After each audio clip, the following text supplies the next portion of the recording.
Good afternoon, good morning, good evening, and welcome people to episode 456 of Film Bastards. I am one of your co-hosts, Matt Foster, and as ever I am joined by... Ian Loring, Mark, Top Gun Maverick in both its digital and physical home releases will be retaining the IMAX ratio. Ooh, has that been confirmed? Yep, Paramount have confirmed. That's very nice, because that makes sense, because I'm looking forward to seeing that again like that. Also, Mark, Yes. if you want it digitally, you'll be able to get it in the next couple of weeks. Yeah. If you want it physically, you gotta wait until fucking November. Fucking hell. That just... Why? Yep. Just why? It's almost as if they don't want to spend the money to produce the cases and the discs anymore or something. It's almost as if they've gone...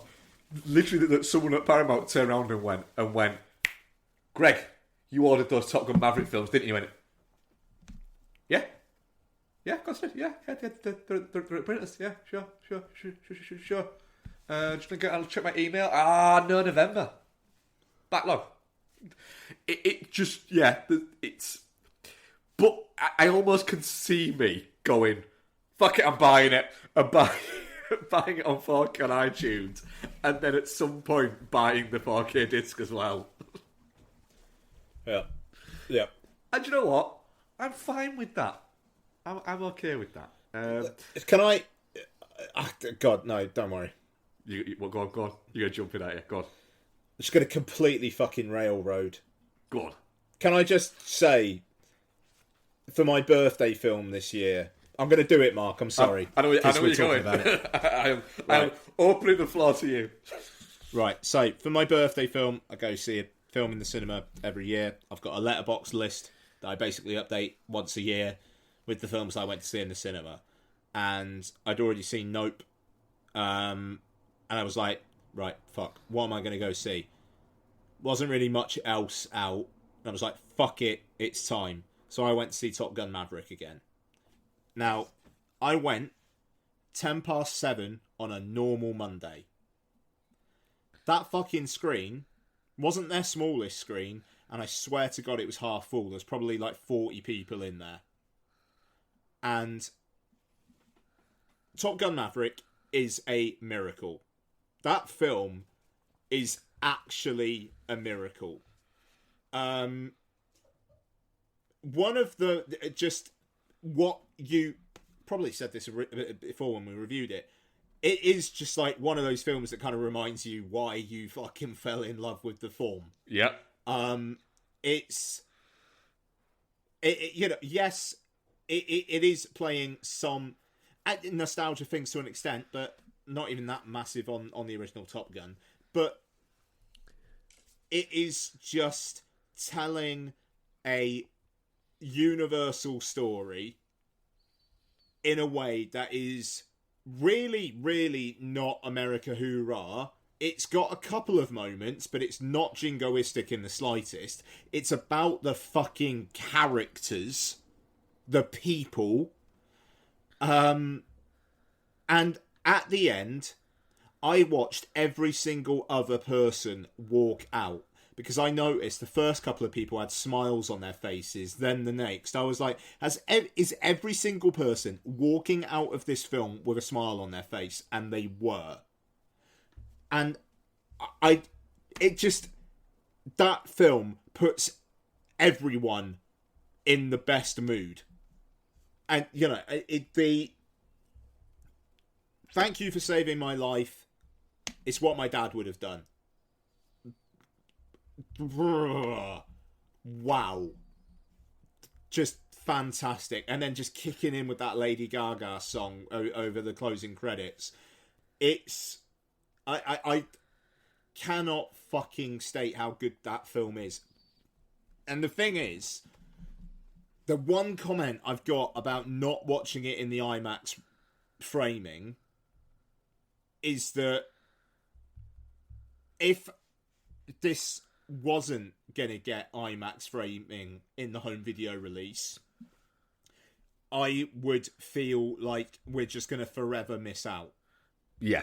what that framing does with the more boxy ratio is it really, in the cockpit scenes, it plays just far more emphatically how insanely dangerous it all is, and just the fucking nothingness around them other than sky. With your scope ratio, you are kind of getting that, but it's not as overwhelming.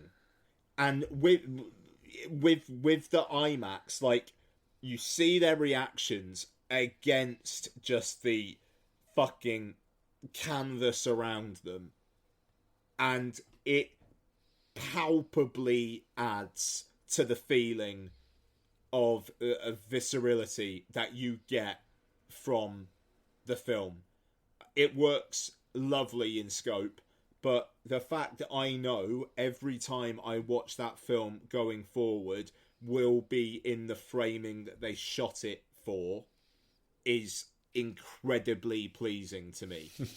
I've waxed lyrical about IMAX a lot, and I think that there are a lot of films for which IMAX framing adds very little. Top Gun Maverick, just absolutely. What a fucking joy that film is. What a fucking joy. And I will say right now, I'm going to set my stall. I think it gets nominated for Best Picture. Yep. I think Tom Cruise may get nominated for Best Actor. Miles Teller may. I don't think so. I don't think he will. May get nominated for Best Supporting Actor. But if Top Gun Maverick gets nominated for Best Picture, it wins. Yeah. I think it wins Best Picture. And I think there's a possibility it gets a lot of the technical awards. It ends up getting 5 or 6 awards, including one surprise one. It's the thing. You do that. You give Spielberg Best Original Screenplay for The Fabelmans. So Spielberg's kind of got his. I mean, obviously, Fabelman's completely sight unseen. But a world in which Top Gun Maverick wins Best Picture, Steven Spielberg wins Best Director, Tom Cruise gets nominated for Best Actor, is the kind of world where an Academy that wants the general public to give a fuck about the Oscars again, that kind of makes sense. Also, RRR is starting to get fucking heat for whether it can get a Best International Feature nomination. I mean, it's got on it. That's, and if that happens, there's a good chance that wins. Could we have a world where Top Gun Maverick wins Best Picture, RRR wins Best International Feature, and film Twitter is happy about that? Yeah. It goes, alright then. Alright then. Why not? Yeah, except at the same time, it'll probably give fucking Johnny Depp Best Actor for some fucking thing that he's going to fart out in the next few weeks. Or something like that. Yeah, I don't know. I mean, like, when it comes to Best Actor, I mean, you've got Adam Driver coming up for White Noise, which, if that film hits, I think could be a contender. But we will see. We will see. I suppose there is a little bit of a worry of an Oscars so white kind of thing happening with what we're talking about, but we'll see. It's it's early days, but honestly, right? Best Picture is supposed to be like what is generally like, and especially with the kind of like the ranking system that the Academy do. You'll have a lot of people putting Top Gun Maverick at number 1. And you'll have a shitload of people putting it at 2 and 3 as well. Yeah. Yeah, like that. Going, this is the more worthy of films, but fucking I enjoyed the shit out of that. Yeah, I mean, and that's it. I feel like it could be an absolute titan. And, Avatar's obviously coming down the track as well. Wakanda Forever. It does feel like there's a case for blockbusters to be nominated this year, and who knows, maybe they'll actually deserve it. Who's to say? This is the thing I was thinking about. And I know we're starting to show the tangent before we've even sort of like said what we're on, but I'm digging this. Right. There's often a lot that is put out there saying, for instance, that like horror or comedy, things that are more subjective, never get nominated for Best Picture and never win Best Picture, right? But action films don't at all. Yeah, And I was trying to think of one, not even like just that won it, but that realistically got nominated. I mean, Fury Road's your last one, isn't it? Fury was the last one, which didn't win it, did it? No, but it got nominated because just everyone just loved it. And Miller Won a ton of crafts. Yeah, won a ton of crafts. But that probably is the last one, and it's mad that we can only think of one that comes out there. But I think you're going back to probably westerns counting as action films, which they can do absolutely, to one that might have won it. But there's unequivocally action movies make up so much of cinema's success that it's bonkers. They've never.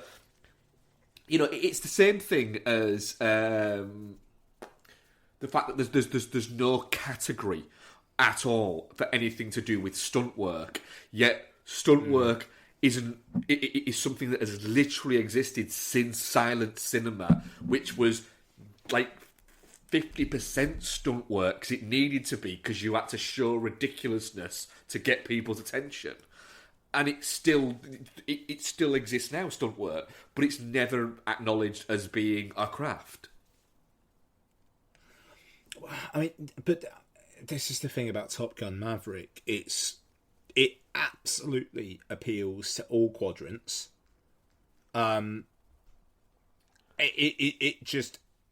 works. It is the most universally agreed upon film in fucking years. Yeah, just everyone at least likes it. Yeah. Apart from the people who are just like, it's just an advertisement for the US Navy, blah blah blah. No. Yeah, and to that, it's very much like, right? Do you mean the first one, or have you watched this one? Yeah.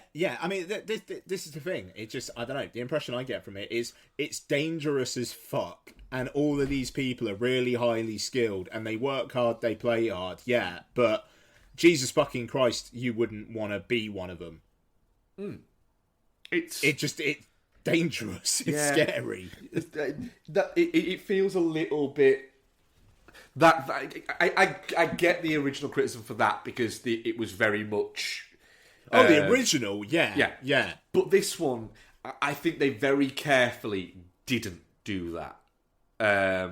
And so when I've seen people putting that criticism towards it, it's like, right, you haven't seen it, you mean the original Top Gun. Or secondly, it's just a bit, do you know what?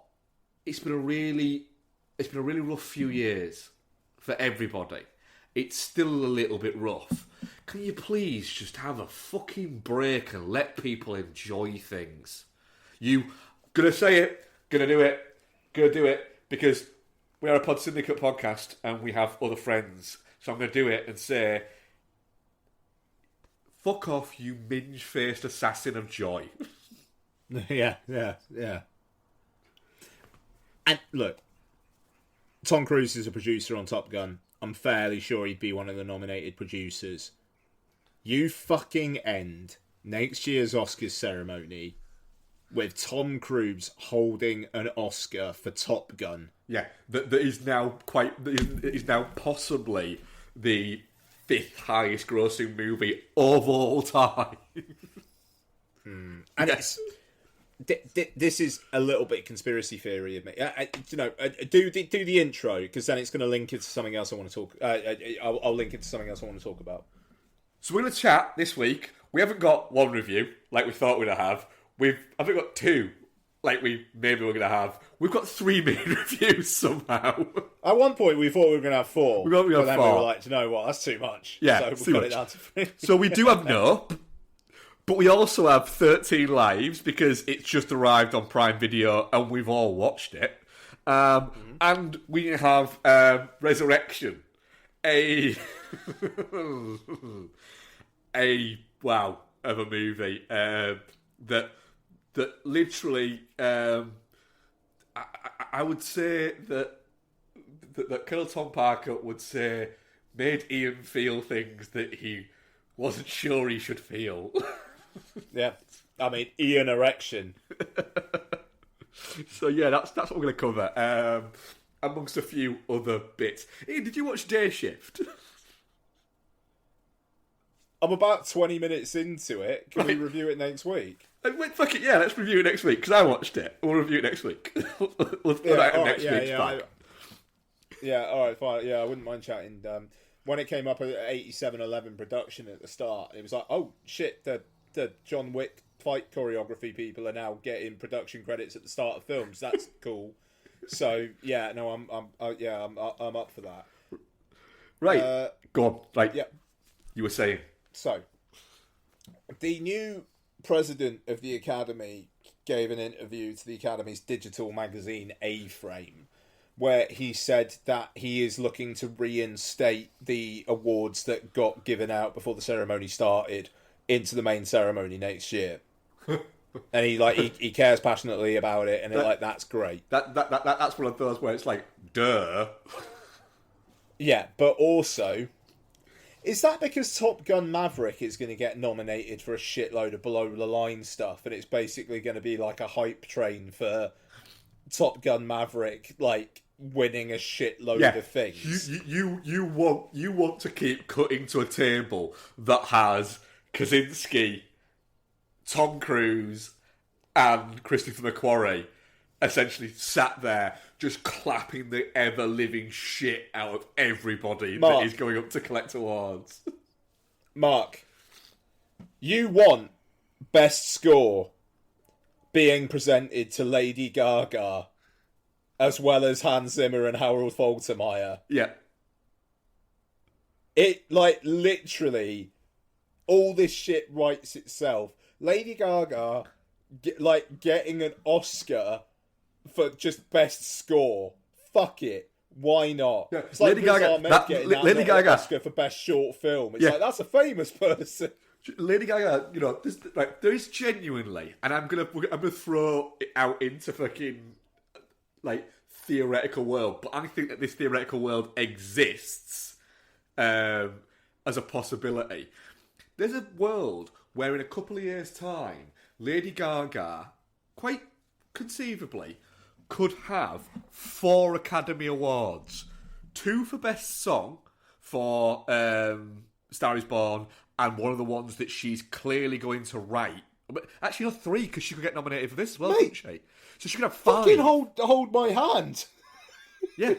So she could gonna fucking win Best Song this year. Yeah. So she could have 2 there. She could win one for Best Score. That'd be 3. And then for Joker, the sequel to Joker, she could win one for Actress or Supporting Actress. And she's going to write a song for that that's going to be fucking great. She could win for that. There is a world where in 2 years' time, Lady Gaga has 5 Academy Awards. Oh, that'd be fucking... Yeah. And do you know what? It'd be This fire. Do you know what? Fuck it. Fair enough. How many's fucking Disney got? Go after her, you prick. Go after that prick. I don't know. It just...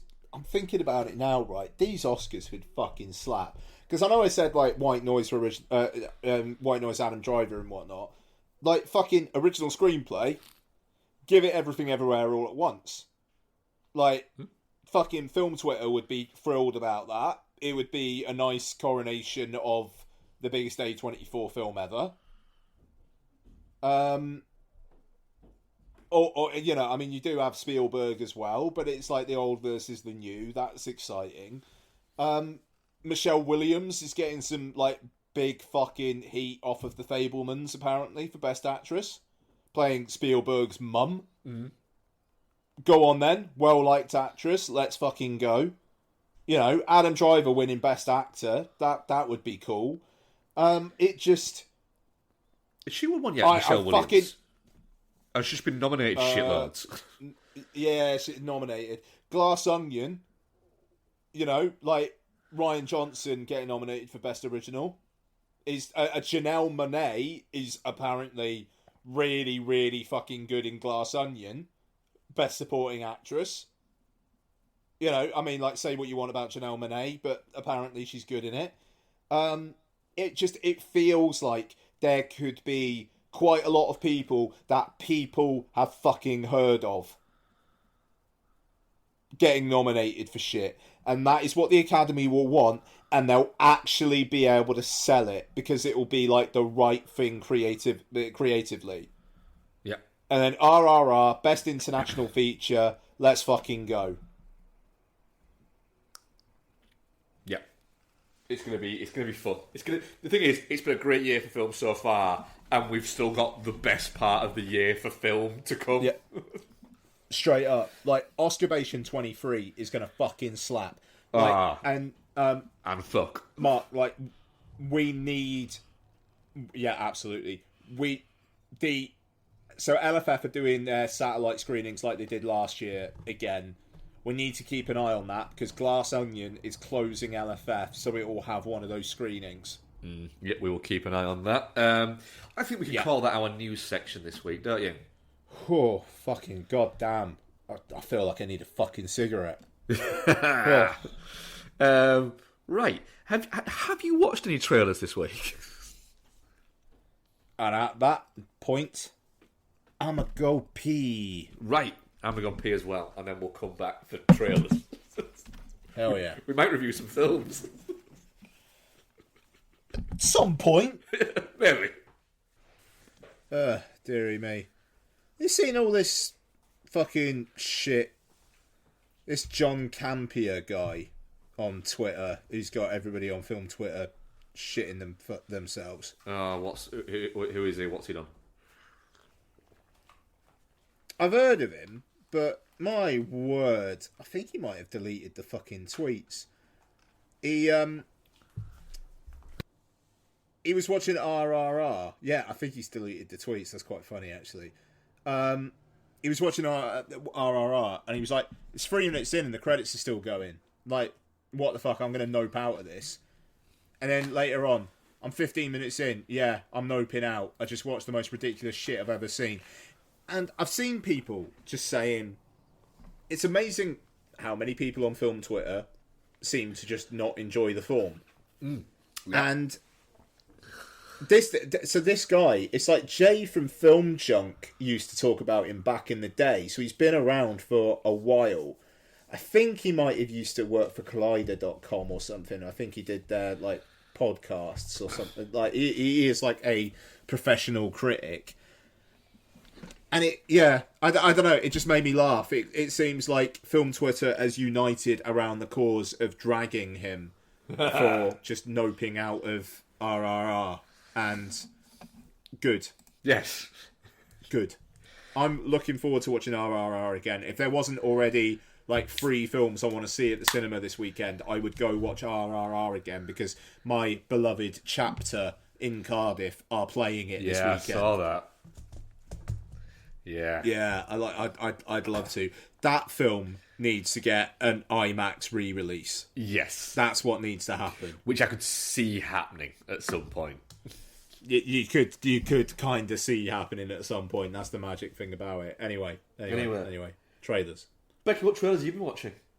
Oh, I don't know. I don't know that I've seen any. Well, Ian, what trailers have you been watching? That's my big introduction Beck's to coming in to hot join the show. with her hot takes. Fuck it, no. I didn't know you were going to come straight to me. I was just sat quietly. There was a couple before. No, wasn't there? Yeah. Sorry. Cat's been a pain. Yeah, but I can't remember what they were off the top of my head. Sorry, I've literally just got in from work, so my brain's a bit fried. I feel like Mark's literally pushed you in front of the fucking microphone and gone, speak. It was 2 like horror ones, wasn't it? That looked so generic that it's impossible to remember what they are. One of them was just called like the latest exorcism film. Is it The Invitation? That's the prick. Yeah. That literally was like they had a big list of like different exorcism With that lady tropes. that becomes a nun. Yeah. Yeah. Yeah, that looked boring. It did look boring. Yeah. All right, Ian, what trailer have you been watching?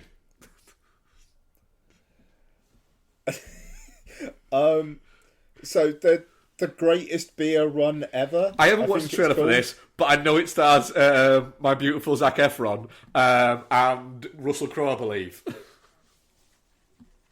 Yep. So yeah, Right, so tell me, this film. So this film is directed by Peter Farrelly, whose last film was Green Book. Internet loves him. Yeah, I mean, yeah, this is right. So this is the thing. This film is going to get dragged, no matter what. Yeah, I'm going to really like this film. Or just because it's got Zephron in. It's about Zephron, literally. Like, it's he's got to save people. Part of his platoon in World War II, I believe, and he's bringing them beer. Vietnam. Basically, it's like, I want them to know that we care back here, so I'm going to go to Vietnam to give people beer. I've got to say, right, this comes out while I'm in Florida. I am going to watch the fuck out of this on my iPad by a pool with some beers. Yeah, I genuinely am looking forward to this. Yeah. Right. Honestly, I think this looks really fun. I don't think they're going for an awards play with it, but it looks like straight down the middle, small C conservative filmmaking, and there's room for that. There's room for that. You know, not every fucking film can be a sledgehammer to a walnut. You know, like let's make films entertaining again. I don't know. Like it looks fun. Yeah, it looks completely lightweight, and it's going to have some emotional moments. And Zephron looks charming. Fucking Zephron. Zephron's character. Landlord. Zephron's character, Ian. Right? He's called Chicky Donahue. Yep. Bill Murray plays the Colonel. Yeah, and he's like Bill Murray. He's like a landlord in a pub. I think you might be wrong. I think this might be the best picture movie we don't know we need right now. I don't know. I mean, it doesn't look like the most progressive film ever made. Don't get me wrong, but not every film can be. You know, like a film is a multi-church denomination, and I'm up for it. I'm up for it. I think it looks fun, and I'm looking forward to it on Apple TV, 30th of September. Yep, can't wait. Right, what else have we got?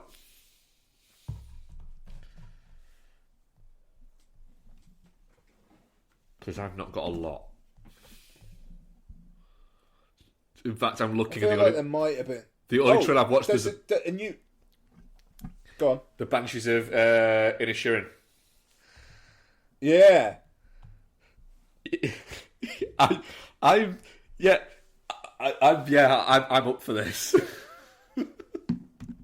The fact that the plot seems to boil down to Brendan Gleeson's pissed off with Colin Farrell and won't tell him why. And the entire town, fantastic. Yeah, and the entire town keep on asking him why. Yeah, looks brilliant. He won't talk to him. Like half the plot of the film apparently is he basically tells him that he's going to cut his finger off, one finger off every time he talks to him.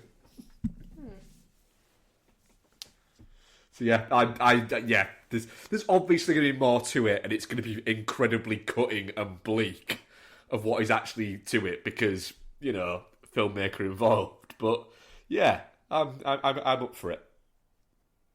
Yep, very much so. Is that as for trailers? Fucking hell, barreling through this. Is that the director? I'll say yeah. With the 2 stars of In Bruges. Yeah. Okay. Oh yeah. Fair. There was a new trailer for The Menu. Oh yes. I don't know if you. I'm looking forward to that. I think it's going to be fun. It's going to be Ralph Fiennes just being fucking sinister, but calmly so. And I am up for it. I'm up for the fact that I like the fact that it seems like there's all this chaos going on, but Nicholas Hoult is just really enjoying the food. Yeah.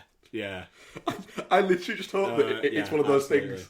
I hope it's one of those things where he just doesn't realise all this is going on because he's just really enjoying the food, and at some point he turns around and is like, and then just looks up at the end of the movie. It's him just going, "Check, please," and then that's it. It just finishes. Just at one point he realises he's eating Anya Taylor-Joy's arm, and he's just like, "Could I have some more pepper?" Yeah. Are you going to eat that on the You wouldn't want to eat Anya Taylor-Joy's arm, though, would you? There's fucking nothing there. I was going to say those are the bits first. Wow. 5s. No, Nice. absolutely not. Oh, nice. Yeah, have you seen...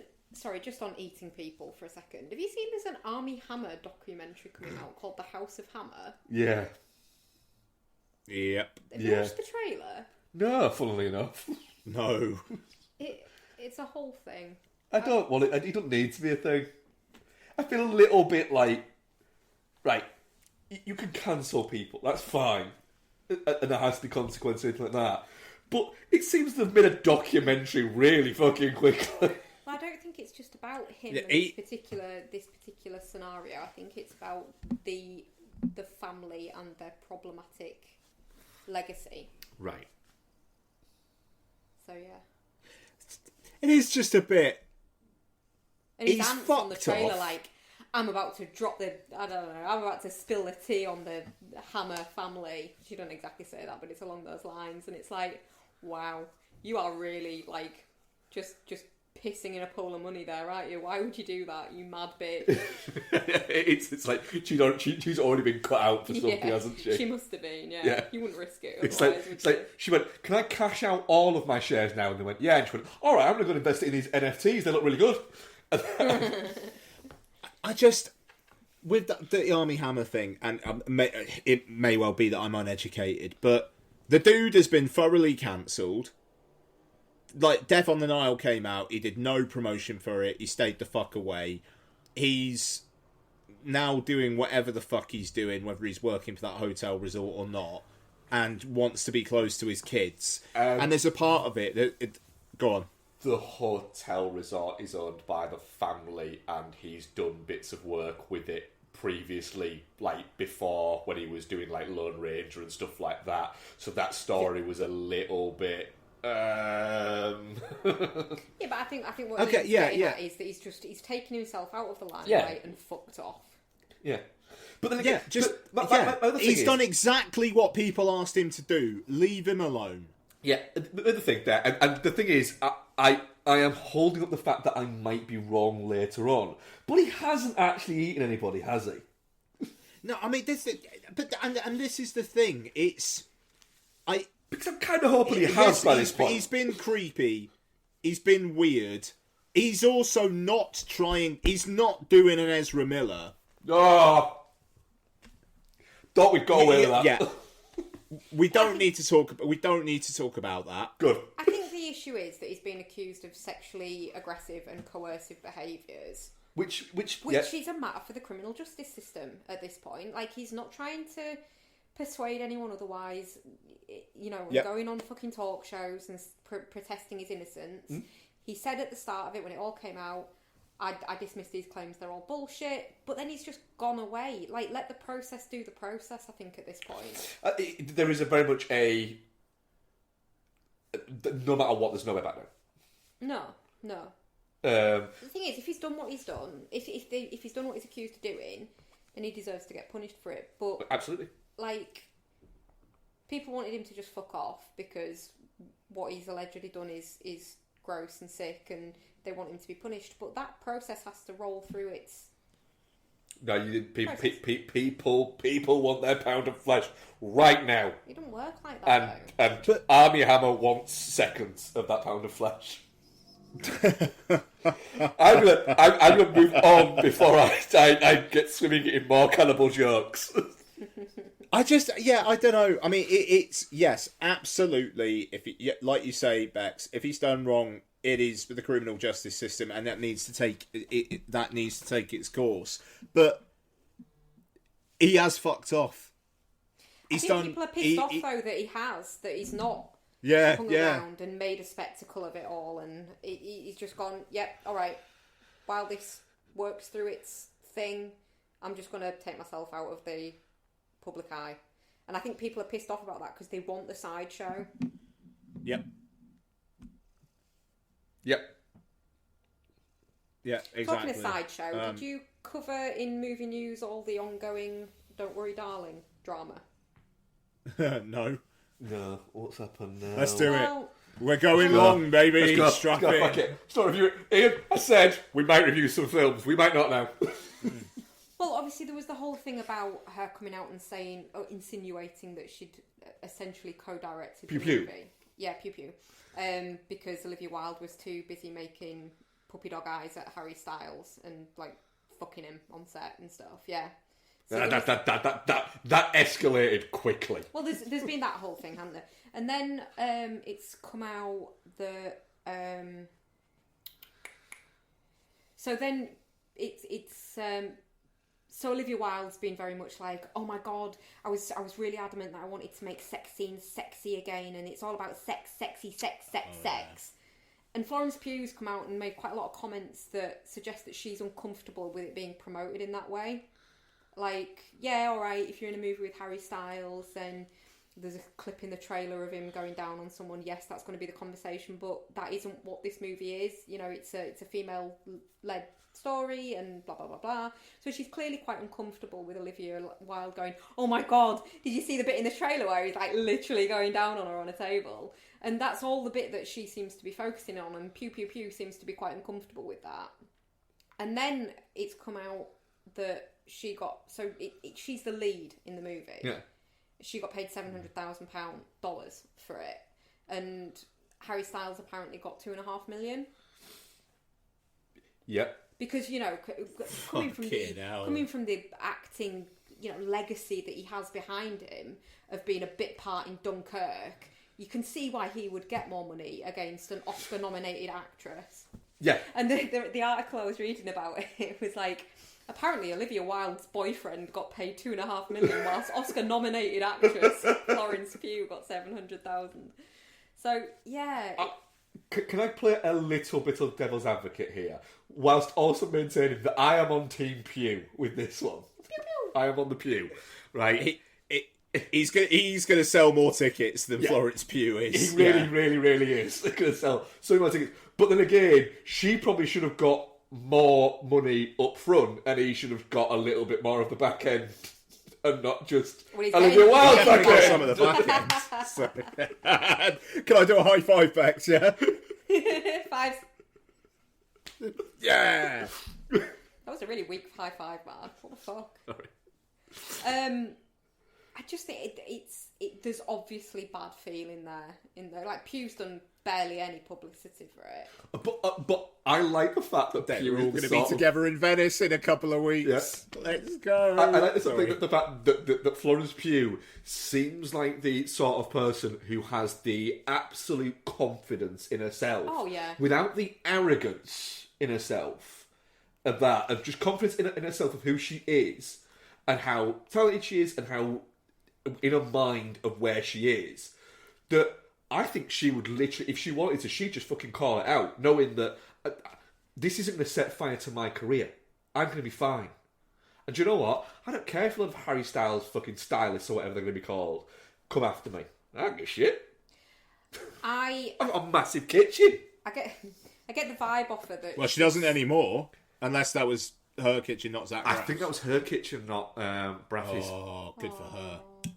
Yeah, that whole thing. But yeah, I get the feeling that she's so pissed off about this whole experience and the way that the movie's been marketed and all that kind of stuff, that she is happy enough to just fucking, if it burns down her career talking about it, she is fine with that. I think she knows it's not going to burn down hers. I know. The thing is, though, like, it's not making Olivia Wilde look good, any of this. No, none of Nope. it is.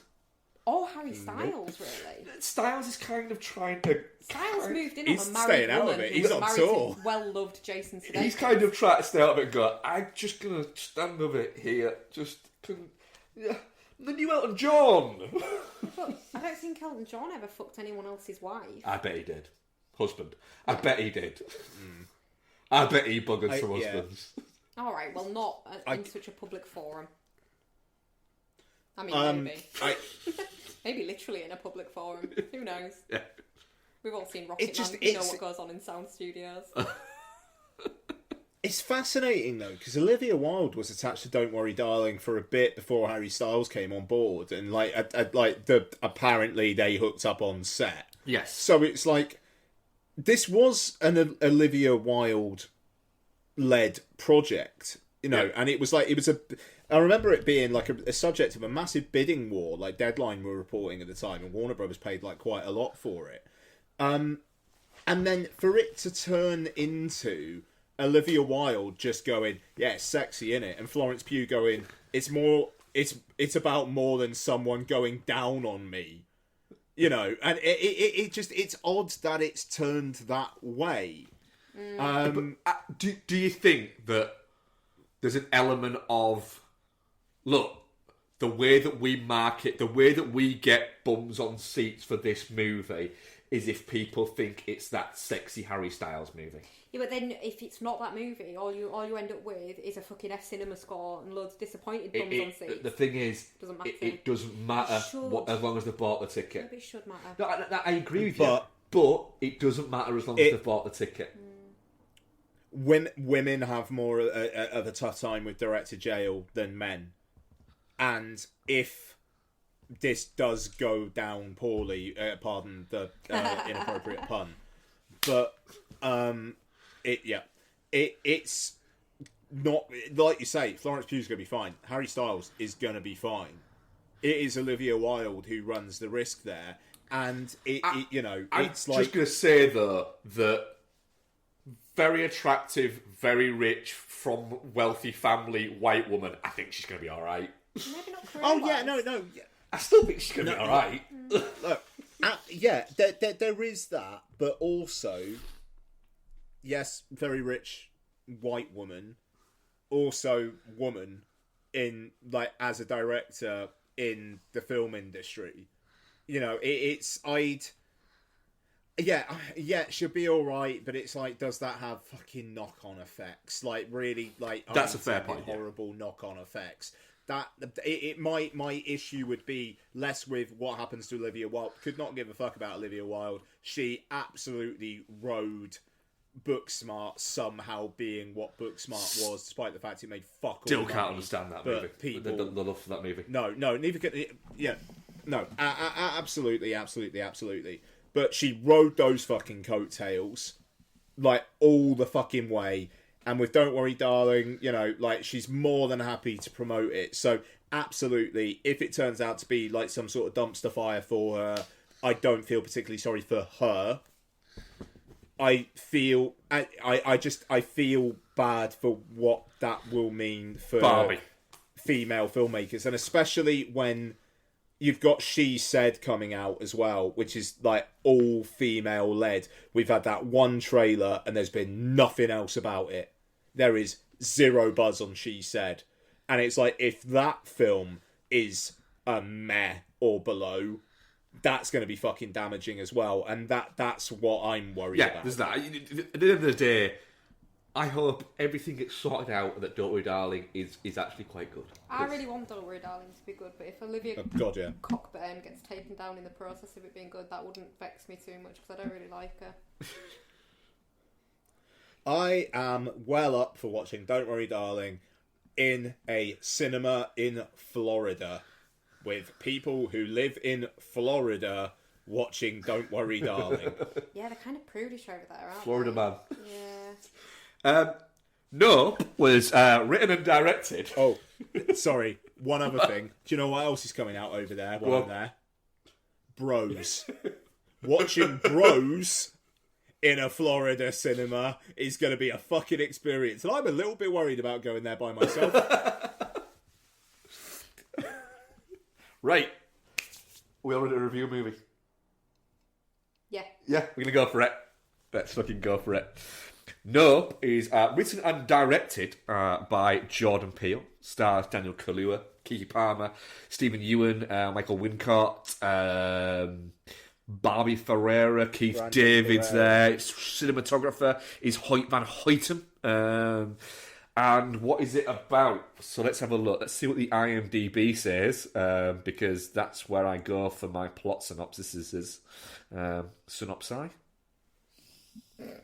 Synopses. The residents of a lonely glutch in inland California bear witness to an uncanny and chilling discovery. Sure. Go on then, why not? Ian, I'm not going to put that as a question, but somebody asked me at work and said, what was Nope like? And my response was, it's weirdly exactly what the trailer says it's going to be, and not what the trailer says it's going to be at the same time. What did you think of Nope? I think Nope is a film that ever so slightly likes the smell of its own farts, but not enough to make me completely not like it. It is a film where Jordan Peele says it's about people's obsession with spectacle. And I say, all right, and also is it with people, with Hollywood's obsession with making films that are 20 minutes too long? Have you meta-commentaried yourself there, Mr. Peele? I think it's relatively unfocused. It has got plenty of ideas, and I don't think it executes them all very that super well. It's got great individual sequences, and I see not an awful lot of use of it being filmed in IMAX. I said earlier on when Becky wasn't on and we were talking about Top Gun Maverick, that film basically needs to be seen in IMAX. There was an awful lot in the promotion of this film about the IMAX framing and all that, and it's like, nope.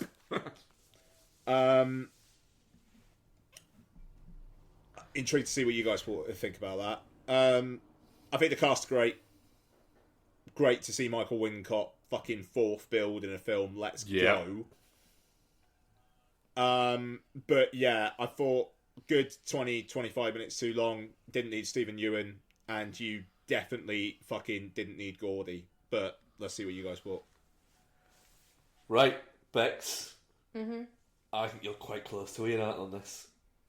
Possibly a little bit more on the negative side than Ian. Oh, wow. Wow, fuck. Go ahead. I guessed incorrectly. It's very underwhelming. Very concerned about the fact that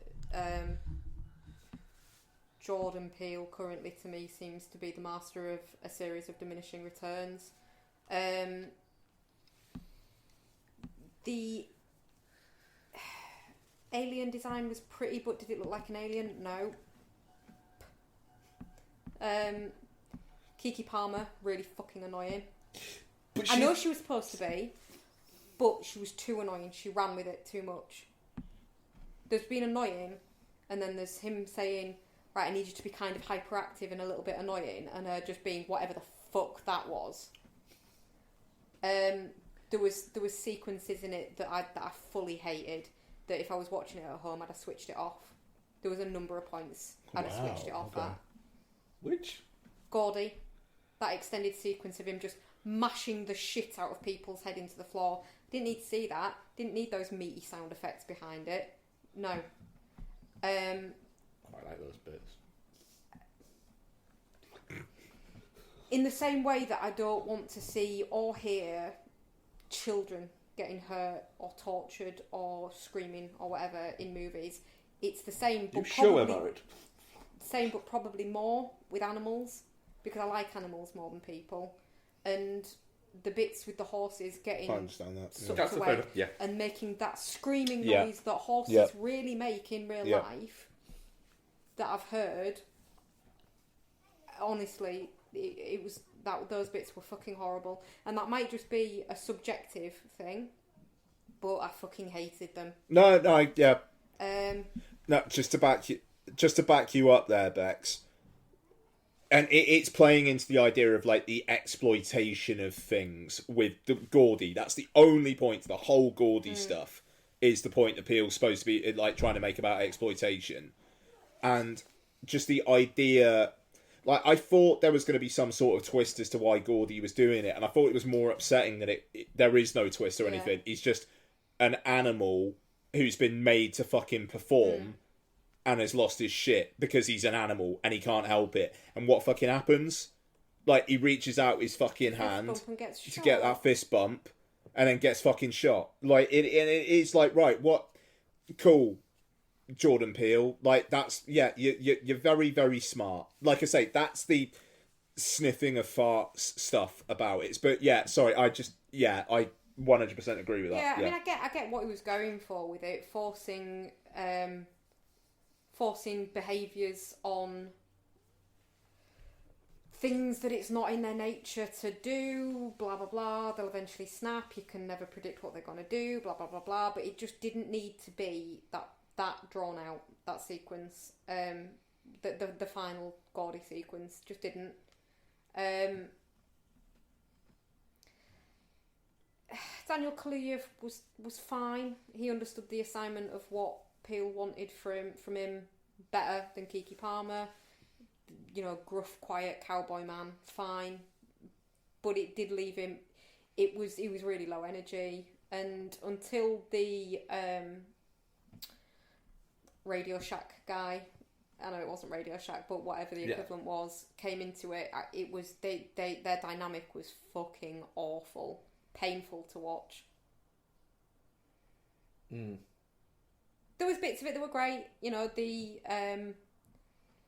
bits where they try to draw it out, and they've got the wacky inflatable arm waving men was clever to see where it was at with the electrical disturbance and stuff like that. Fine. But yeah. What about the alien basically shitting blood all over the house? Well, we were talking about this. Was it shit or was it vomit? Because it did come out of the same hole that everything gets sucked into. Yeah. Who cares? No matter what, that's a fucking. I do think that it was that they thought it was shitting the characters because Radio Shack Boy and Keke Palmer, there's some kind of reference to it being shit. Yeah. Like a shitstorm or something. Yeah, a literal shitstorm, he says. Yeah, I don't know whether it's rubbed me up the wrong way so much because I was really looking forward to it. A case of kind of heightened expectations against a weak final product, or whether it actually just is just the kind of film that has just pushed my buttons wrong. Well, fair enough. I don't like nasty animal shit in movies. I just don't. Never seen Braveheart all the way through because I can't take all the horses dying, so it's probably not the right film for me. And the thing is, and Mark, sorry, just to kind of draw on that point a bit more, it's like at the start, you've got like that initial sequence with Gordy, and you don't have any context, and then he's like looking at you and kind of like looking directly at the screen and like sniffs, and then it cuts, and it's like, oh shit, that's threatening. Yeah. And then it visits it later, and it's like, oh shit, that's really sad.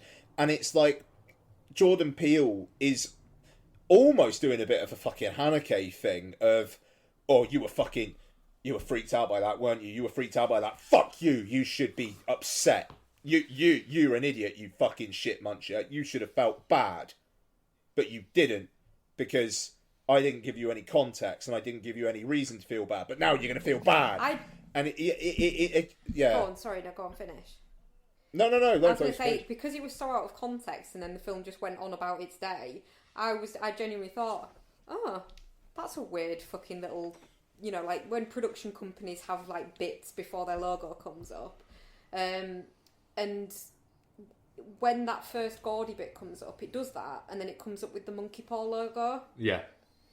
And I was a bit like, that's weird. But I suppose Blumhouse do a whole thing, and, you know, maybe it's just Monkey Paw's thing. And then obviously it comes back in. But with it being a monkey, and then it being Monkey Paw, I was like, confused. Yeah, I don't know. It just like it's very ominous, and then it's like, you know, you're obsessed with spectacle, but you're watching spectacle. You're a shit muncher, but I also like spectacle, but I hate spectacle. Yeah. I don't know. I'm enjoying the film less the more I'm talking about it. So, Mark, make me enjoy it more, you fucker. You see, I actually quite enjoyed it. I agree it's 20 minutes too long, but almost all movies are 20 minutes too long, with the exception of Solaris. But it's intriguing, it's interesting. I agree with you, Becky, that I think Keke Palmer is too much, but I think she's supposed to be, so I will kind of more forgive it that, but I think I'm more forgiving it because I got on with the movie and you didn't, so there's that. But yeah, I do get the fact that it doesn't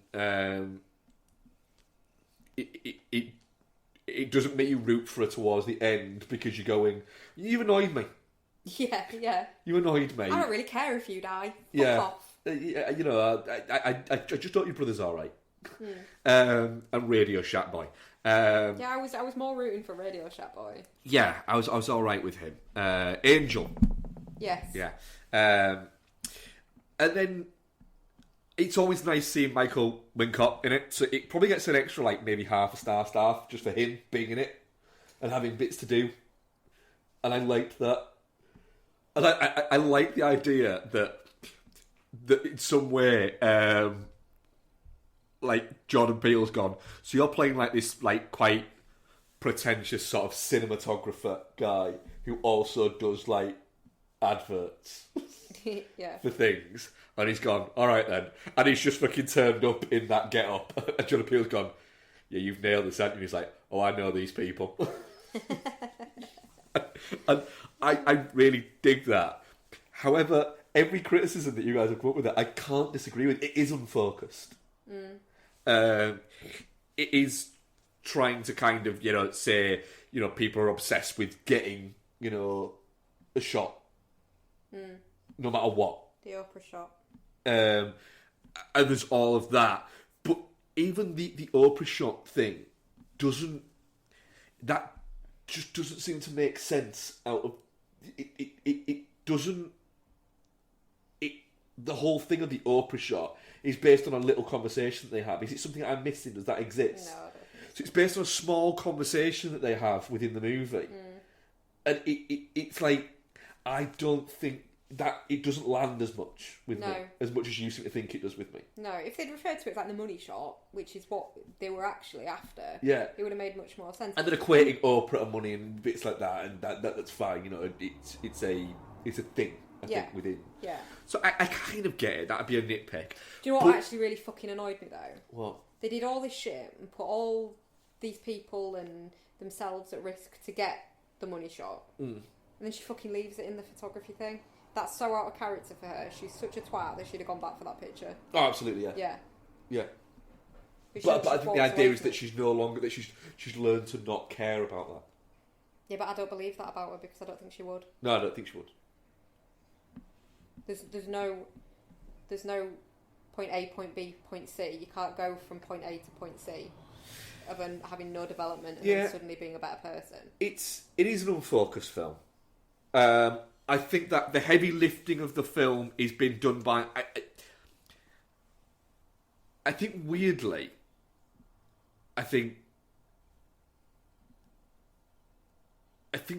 there's an element of Jordan Peele, the director, is more unsure here than Jordan Peele, the writer. Which I don't think was the case for something like Get Out as much. But I don't think that it lands either. No. And I think that a lot of the heavy lifting of the film is done by Hoyt van Hoyten. In the sense that it looks fucking brilliant. Is that the cinematographer? Yeah. And all of the cast, I know you don't like keep in mind it, but all the cast are are good at what they're doing in it. It's just, yeah, there's... Did anyone notice that there's and this happens a lot nowadays in films, but there's quite a few shots in the trailer that just aren't in this movie. No, I didn't notice. No, I can't say I noticed. So there's a shot in the trailer where she's walking down the Hollywood. Oh, yeah. Yes. And it's not in the trailer. Yeah. And you know the annoying bit where they're high-fiving each other really quickly? Yeah. It's different in the trailer than it is in the film. Right. It's a different shot. In the film, Daniel Kaluuya is sat down on the essentially the armrest of the steps coming out of the porch. That's it. Yeah. And they a few times in the trailer they're both stood up, and it's in reference to something else. Yeah. And yeah, that's because film editing trailers are often edited before a film's edited, and bits like that. But it scrambles of a lot of, I don't know, like, is there an element of a little bit of, did this movie get away from a little bit? Like, there's the thing, because I think a big criticism you've got of it, Ian, is that it was unfocused. One of your big criticisms, Becky, is that and both of you share this criticism. The Gordy bit didn't really need to be there. It was exploitation, and then it's a little bit like, right, it's too much. Making a comment on exploitation by having exploitation in the movie is, yeah, not sure this film earned that a little bit. No. Also, as well, the shoe. Yeah, just standing up The on shoe his heel. strap. That was never explained. That was never explained. Yeah, because I think there was supposed to be something in there.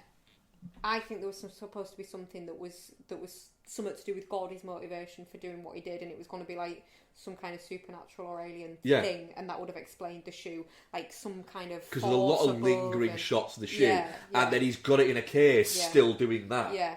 So, yeah, I reckon there was meant to be more to that, and that was meant to link more into the story. But, like you say, has it just got away from them? Do you know what the thing that annoyed me most about it, Go on. or that itched away at my brain most about it, wasn't any of those things, and I do agree with all of those things. All I was thinking was, that's a fucking lot of wavy flailing armmen they've got. It's like a fucking weird amount. That's all. That's more than was there. That's a lot. There was. I'm not surprised Angel didn't manage to get the other bits done if he was having to hook up all of those. That's a lot. It's a lot of work to give this kid. Yeah.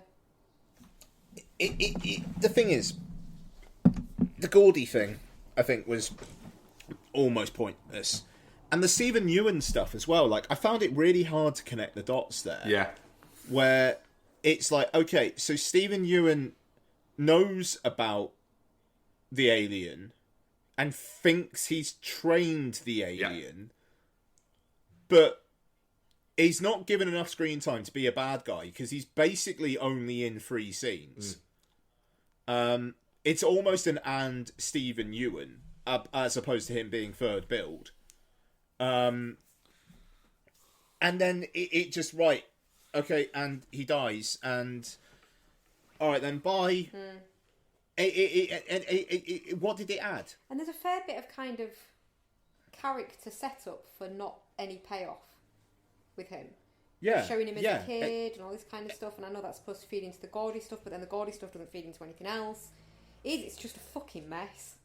It's a fucking And mess. I mean, this is the thing, it's like, the Gordy stuff, you kind of think is going to link into Stephen Ewan, or Stephen Ewan's going to link into the Gordy stuff, and then both of those aspects are just completely dropped. But you've got these fucking chapter titles as well, where like Gordy is a chapter title and Jean Jacket and like the names of the horses. And again, what does any of that mean? It doesn't mean anything. It is Jordan Peele just going, I'm going to separate these out with mysterious chapter titles. What do they mean? Who cares? They're mysterious. Oh, and I'd just like to...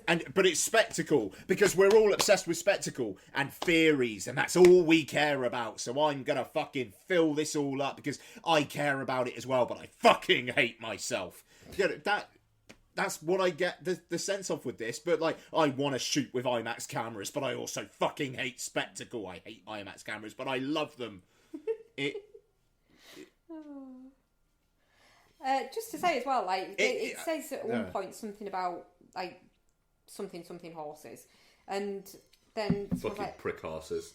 Is that what it says? Oh no, you can't say that. These are horse people. If they're meant to be horse people, they're really shit horse people. So he's dropped one off to Stephen Ewan to be sacrificed to an alien. I don't think he knows it's a sacrifice. He thinks he's like a horse pawn shop. Yeah, not that kind of horse porn. Horse porn, man. I mean, yeah, it kind of is, isn't it? It's like, I'm going to give you my horse, you're going to give me some money, and then at some point, I'm going to buy... Yeah, it is. It is a horse pawn shop. That is exactly what Daniel Kaluuya thinks he is. And then there's the bit where he just leaves it in the horse box That's all really night dumb. while there's like a horse-eating alien hovering overhead. Yeah, but to be fair, he thinks that that's probably the best thing to do with it. Because it can't look at it. I don't think he's made the looking at connection at that point. But he's also the thing of the fact that literally he's in the he's in the van and he gets out and goes nope. It's like yeah, that's fair enough, mate. That is another thing that I fucking hated about it. What? The word nope is forced into the dialogue in this movie far too many fucking times. It doesn't feel natural at any except maybe 2 points. The thing is, if you're gonna call a film nope, right? You basically have to have one utterance of the word nope, and it has to, what is it? And it makes sense that it is the bit with Daniel Kaluuya in the truck, that he's in the trailer. That's not the only time it's said. Oh no, it's not. I'm saying if you're going to. Yeah. It has to be in there at some point. But forcing it, shoehorning it into a line of dialogue where it doesn't fit is just tacky, to be honest. So, where are you guys with it then? Shit. Wow, you're in shit. Yeah. You've talked yourself into shit. Yeah, I've talked myself into shit. I was a bit like on the fence earlier. Were you literally touching the cloth and then now you've just gone, nah, fuck it. It's shit. Yep. Ian. Look, I mean, I'm definitely not shit, but it's definitely not shit where I fully expected to like it, so I'm annoyed. Thanks, I hate it. But it's not a thanks I hate it, because that's like the content of the film is to like ugh, for you. Okay. So it just like it's almost like I'm not angry, I'm just disappointed. I mean, I'm definitely not shit, but then again, I actually quite enjoyed it. You're a fucking idiot. Probably. I don't know. I mean, like you said, Bex, the thing is, I think I liked Us more than Get Out, but I do get the sense with Peele that it's like, how many more cracks at the original film is he gonna have? And I like that he's having cracks at the original film, but I'd also say it would be maybe cool if he had a Jason Blum in his ear telling him, do you really need the 20 minutes with Gordy? Yeah. Of him just smashing someone's head into the floor. Yeah, it does seem like there needs to be somebody to kind of go, maybe not, mate. Yeah. I think there needs to be a force, like just telling Jordan Peele, you're a very, very good storyteller. Let's just chill it out. Let's remember your Twilight Zone series disappeared like an absolute wet fart. Yeah, it is basically the point of where he could probably convince people that it didn't exist. Was that a Yeah, thing? yeah, quite. Oh, wow. Yep. Ow. It was him presenting the Twilight Zone, and he produced it, and I think it did like one season, and no one liked it. Oh. Yeah. Right, I need to quickly look for a pee. Does someone want to introduce our next movie? No, it's alright, I'll wait for you. Alright. Oh, ow. Did you guys watch it in IMAX? Yeah. Did you get anything out of it? I don't like IMAX anyway, unless it has to be the right film for me for IMAX. Like Dune, for example. Yes, absolutely, IMAX all the way.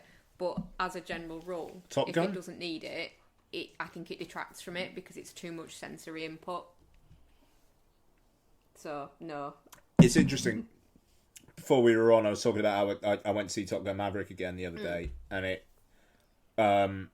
wasn't in IMAX, and I thought that it lost a little bit. Like, it's still a 5 out of 5 banger, but that the sheer holy fucking shit, there's a lot of sky behind them. Yeah. Like, really played out, and it is interesting because I enjoy watching stuff in IMAX, but like you say, I think it's got to be for the right thing. And they're doing a re-release of Jaws in IMAX in a few weeks' time. I bet And it's like, what exactly is that gonna be? Yeah, I think for me, part of what makes Jaws so good is it feels quite urgent and claustrophobic, and I think spreading that out over a gigantic screen, I don't know that would work for me. It was, they did a 1-day showing of Everything Everywhere All at Once in IMAX here, and I wish I caught that because I kind of feel like that would have been wild. But yeah, it's the thing with Nope. It's like, again, it's Jordan Peele like talking about how people are obsessed with spectacle, but that he shot it with that because he wanted people to appreciate the scope of it all. And I don't know, I just came out of it thinking, yeah, all right, there was a lot of desert. Yeah. That's Mark when he gets So, back. I think yeah. he's just sticking the laptop on charge.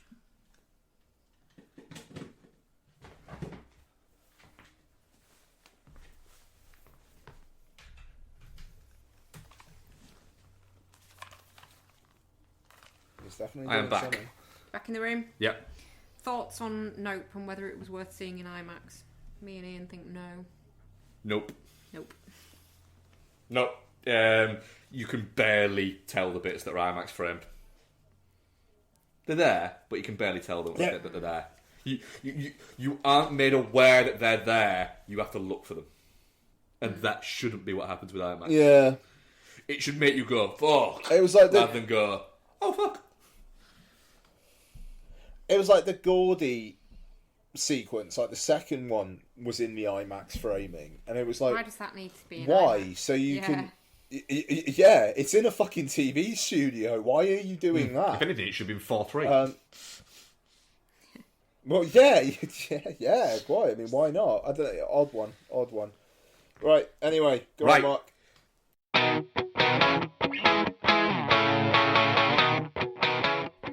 Have you ever wondered what so-called family films will scar your kids forever? Putting 4 and 5-year-olds in front of this movie, it's like, if they didn't know what death was before this, they're going to know it after it. They're going to know it after it, and they're going to be freaking terrified. And they're going to be questioning you. Yeah. Or do you have the slight suspicion that your loved one has a cold, dead heart? Yeah, the Dark Knight has got like all the orphans, and like, oh no, we're going to die. They did not build up those orphans at all. In my head, it's like, kill them. Then look no further. The His Film Her Movie podcast is the show for you. It's the movie podcast that celebrates the contrasting cinematic tastes of its hosts. So join Jordan and Lauren every week on their unique journey through the land of the silver screen. So if you're looking for a few laughs, some fun film related chat, then get involved. You can find us on Apple Podcasts, Spotify, Stitcher, or wherever you get your podcasts.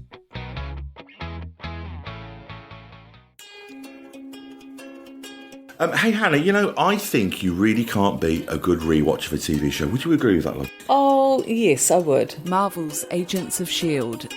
I think during, global pandemics, storms, all of these things, it's quite nice to just sit down and burn through something that you've seen a million times. Absolutely, nothing like a binge watch. Star Trek. Babylon 5. Because you could sit there for hours looking at serial killer documentaries. Absolutely, that doesn't Netflix. make you a weird person at all. It doesn't. Yeah, you could watch documentaries that all seem to be about women killing men. Love you, darling. You could put off watching Daredevil for the 30th time. Harry Potter. But really, you can't beat immersing yourself in the warm jumper of a rewatch of a show or a franchise. Beloved franchise. A beloved franchise. Lord of the Rings. Twin Peaks. From VHS compilations recorded off television with the ad breaks, cut out of course, to DVD box sets of Sex and the City and, I don't know, Smallville. Farscape. Quantum Leap. To giving up finding new content on Netflix and just having a comfort trawl through Star Trek The Next Generation or Parks and Recreation. I think that we can all agree. There's a lot to be said for that. You can't beat a good rewatch. So, with that in mind, join Hannah and Mike from Chinstroker vs. Punter as we burn through some of our favourite franchises and share our immediate reactions to each instalment in both spoiler and non-spoiler sections.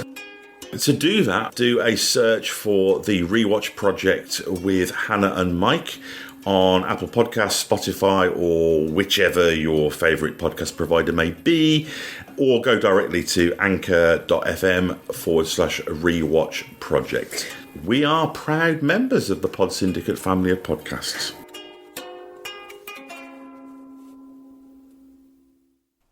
"13 Lives" is directed by Ron Howard and is the movie nobody knew was happening until Prime Video went a couple of weeks ago, and it stars Viggo Mortensen, Colin Farrell, Joel Edgerton, and people. And what is it the story of? Well, it's the story of that team of... sorry, I'm just trying to remember. Cave rescue Doing dudes. really well here, but Yeah. No, where they're from? Thailand? It's Thailand, isn't it? Yeah. It is Thailand, isn't Yeah, it? Yeah, it's Thailand. I thought it's Thailand, but I need to make sure that's right first. And that team of Thai footballers who got trapped in a fucking cave during monsoon season. Child footballers, by the way. Yeah. Yeah. And their coach and, a diving team basically had to save them. Only happened a couple of years ago. Just remember. It's really weird, actually, because when we started watching it, I was like, "Is this the thing that happened just a few years ago?" And Yeah. you were like, "Yeah." I was like, "The one that Elon Musk was a bit of a wanker about," and you were like, "Yeah." Let's not get that. Let's go getting Elon Musk was a wanker. I mean, we'd be here all day. Yeah. Becky, Yes. 13 Lives. Yes. What do you think? Yeah. Well, I mean, when you said, "Do you want to watch this about this thing?" and blah blah blah, I was like, "Yeah, sure. It's easier than choosing something else," because I expected it to be quite dry. And not dry. That's a really bad turn. it's a wet film, bud. ABD. But yeah, I I expected it to be quite dry in tone, let's say. And it's not. It's quite action packed for a movie about going really quite slowly through caves and rescuing some trapped school children. It's very tense, isn't it? Yeah. But yeah, I was really surprised. I really fucking liked this. This is my favourite film of this week by a wide margin. Okay. Fair enough. Yeah. Ian, 13 Lives. Did it kind of take you by surprise a little bit? I don't know. That's interesting. I haven't seen The Rescue, and would like to watch The Rescue. I've not either, and I made a conscious decision to watch 13 Lives beforehand, and I have a logical reason that most people will disagree with me about this on that I will say in a minute. Interesting. It's just in that kind of school of guys doing their jobs really fucking well Yeah. that I enjoy. I like people getting a job done and having problems, but getting over them. And also, I mean, to be fair, I mean, The Rescue would have told this a bit, but the sheer what the fuckery about the fucking challenge that they had. The whole they had to keep them fucking, unconscious. Yeah. and had to tie them all down while they were fucking doing all that shit. It's mad. Ian, be glad that you weren't watching it with Mark, because he was trying to come up with some kind of structurally sound fucking way tube. to make a child tube. The child tube. And then you'd make a child tube essentially out of a triangle, like a pyramid of children. 3 children. And then you'd attach all of them together. And then you just chuck the feet together. Get them out in one go. And They bend. I said, what are you meaning, like in a similar kind of construction as like a bendy bus, where you have obviously like a solid bit and then you have a joint and then that's what bends. And Mark was like, no, there'd be like a pipe cleaner. A pipe cleaner, yeah. Pipe cleaners are bendy all the way down, Mark. They don't have bones. And he was like, yeah, but they fit through really small spaces. And the tube of children would just come out all in one go. It was a whole fucking thing. I'm sorry, right? You needed out of the box thinking, and the tube of children would have worked. It had got them out there quicker. It would have. It wouldn't have worked, man. It would have worked. I guarantee you. Tube. Next time it happens, I'll text them. Don't. Please don't. I'll text them. Please don't text emergency services telling them to make a tube of children Just saying, it would have worked. and treat them like a pipe cleaner. I mean, it's as good an idea as Elon Musk with his fucking submersible idea. Yep. And then when everyone, get 'em when out. everyone goes, No, you won't. You're a paedophile. that won't work. Well, you're a pedo. So out of the Viggo Mortensen, Colin Farrell, Joel Edgerton, like all those people, which one of those characters was he calling a paedophile? Vernon. Which one's Vernon? Vernon. Like the older old guy guy who who brought fucking them there. recommends them. Oh. Yeah. Right. So the reason why I didn't, why I chose to watch 13 Lives before I watched The Rescue, so I do want to watch The Rescue, is because the thing is, I think that if I watched The Rescue first, it would have impacted my enjoyment of 13 Lives, because I would be then going, oh, so they've changed that bit, and they've changed that bit. Yeah. But I don't think that my enjoyment of The Rescue is going to be impacted by 13 Lives. Why is that? Because all Hollywood films of things that have happened take an element of artistic liability with them. You have to make them cinematic to an extent. So you have to change little bits of things. Whereas The Rescue is a documentary, so they are 95 to 90% accurate. Oh, okay. Right? I didn't know it was a documentary, sorry. Yeah. And so now, having enjoyed 13 Lives, I'm happy to see it and go, oh, okay, so that's what actually happened, and that's where that happened, that's the time. So I'm alright with that. For me, I will get the both good experiences from them.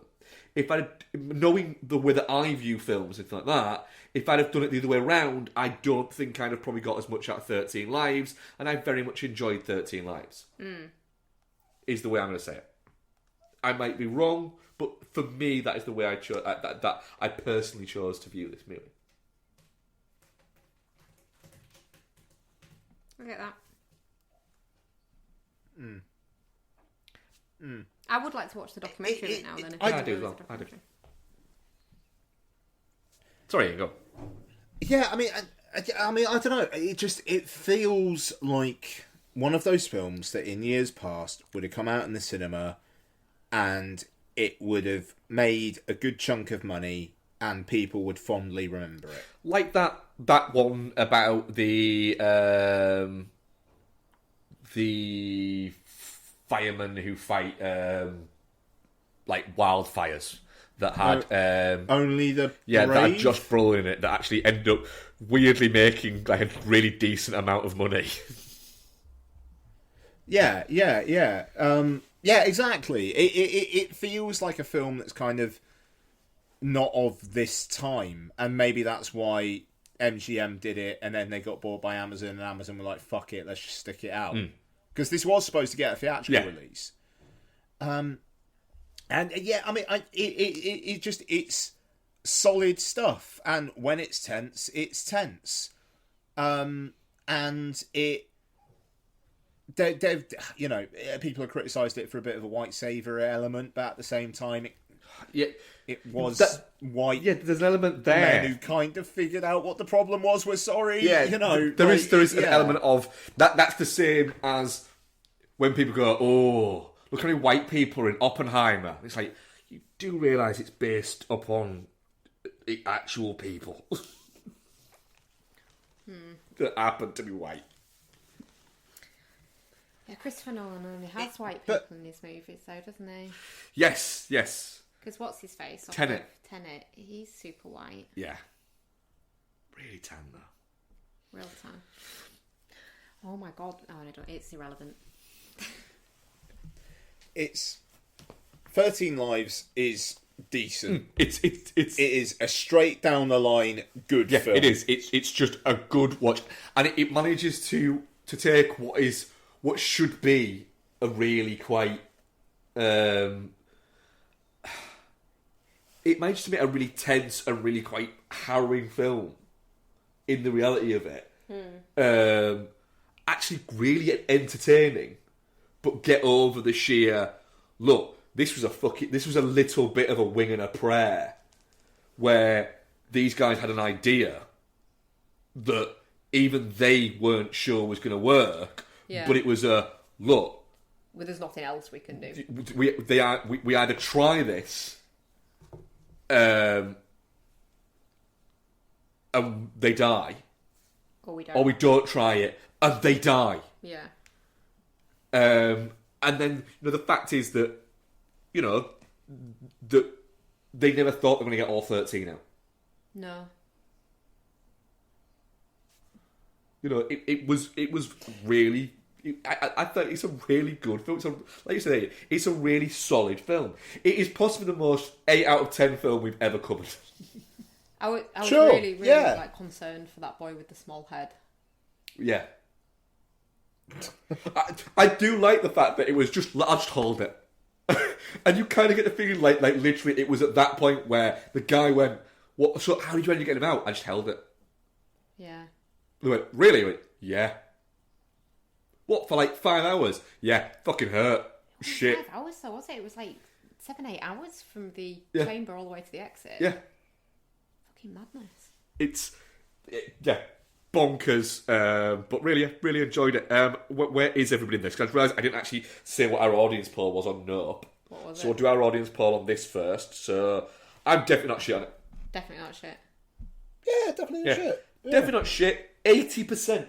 Wow. And shit 20%. Nice. Aw. Nope was definitely not shit 53%. Touching cloth 27%. And shit 20%. Divisive. Yeah, okay.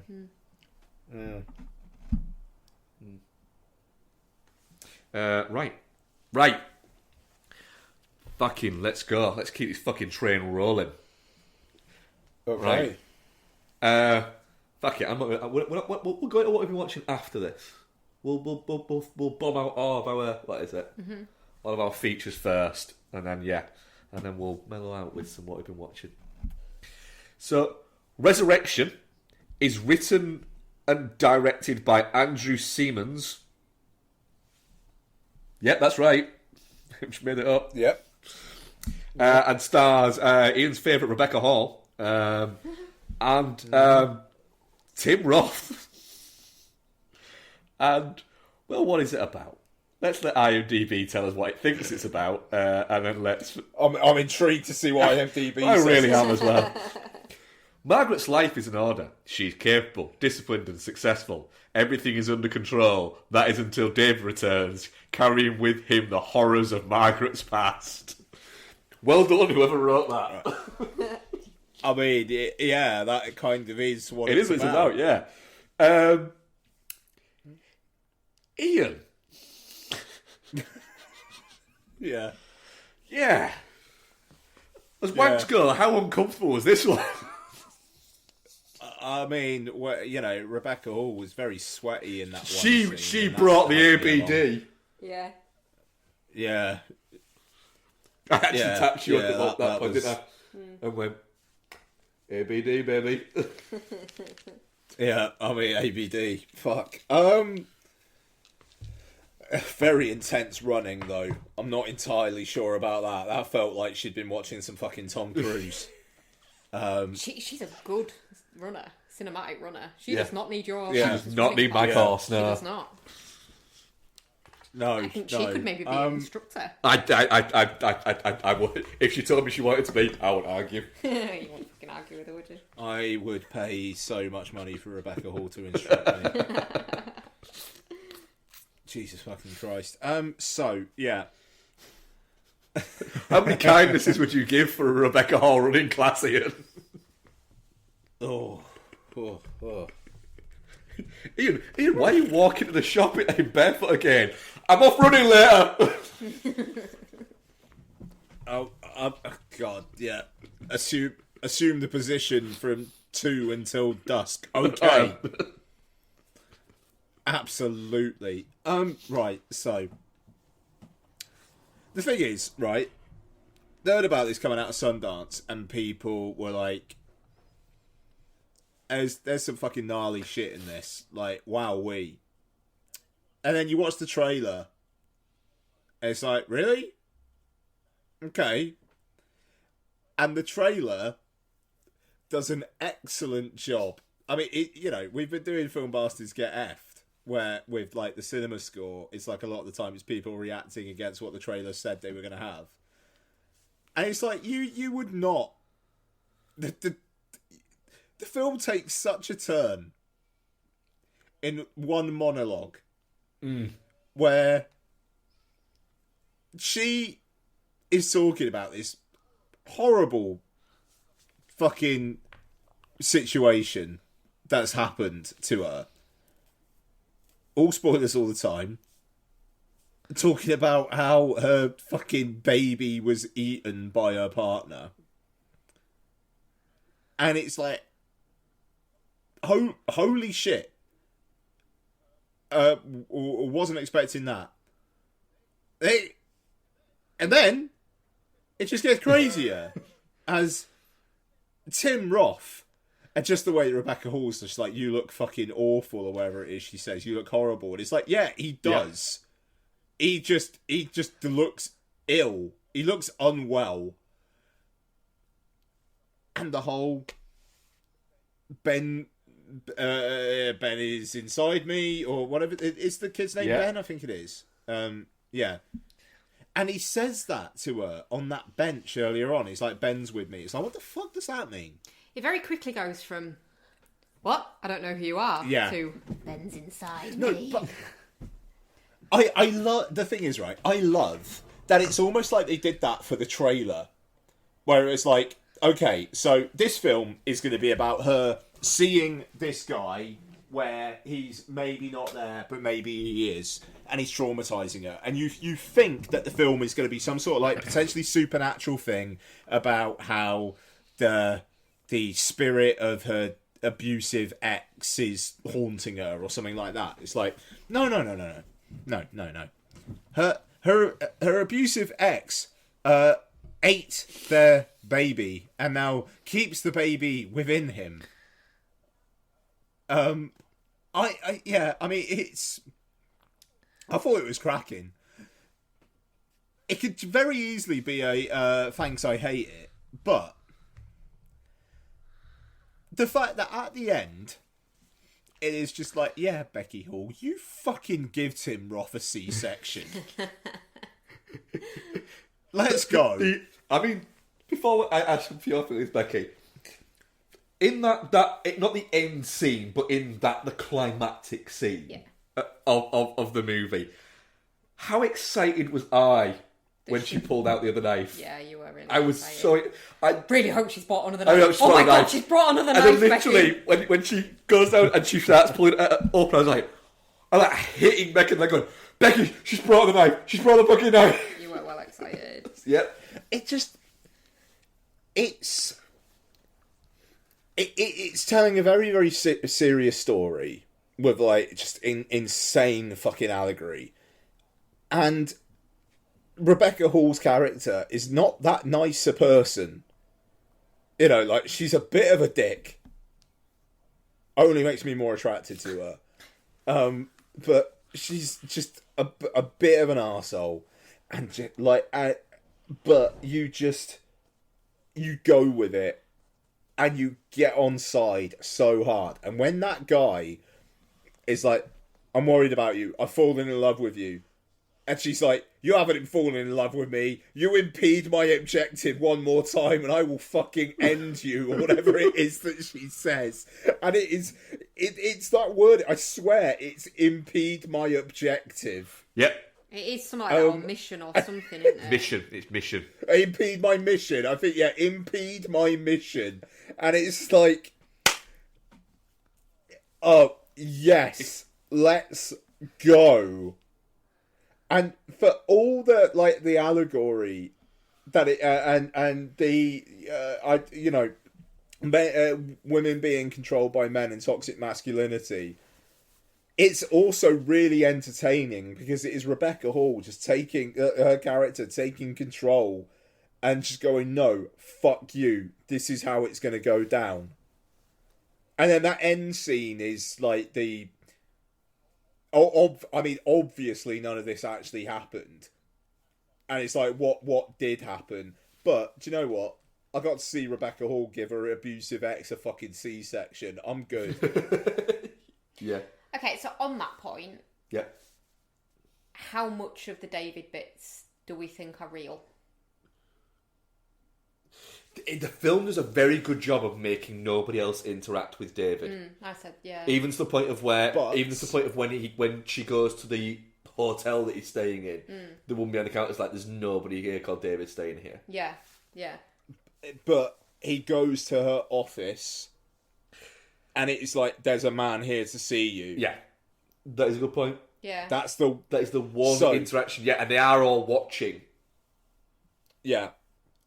My theory on it is that he has come back into her life, and he's either gone fucking mad, or he's just doing some bizarre controlling shit where he's trying to make her believe that is actually happening, and he's got this power over her. Or it may be even that he's not actually saying this stuff, but in her mind he is, because of the power that he has over her.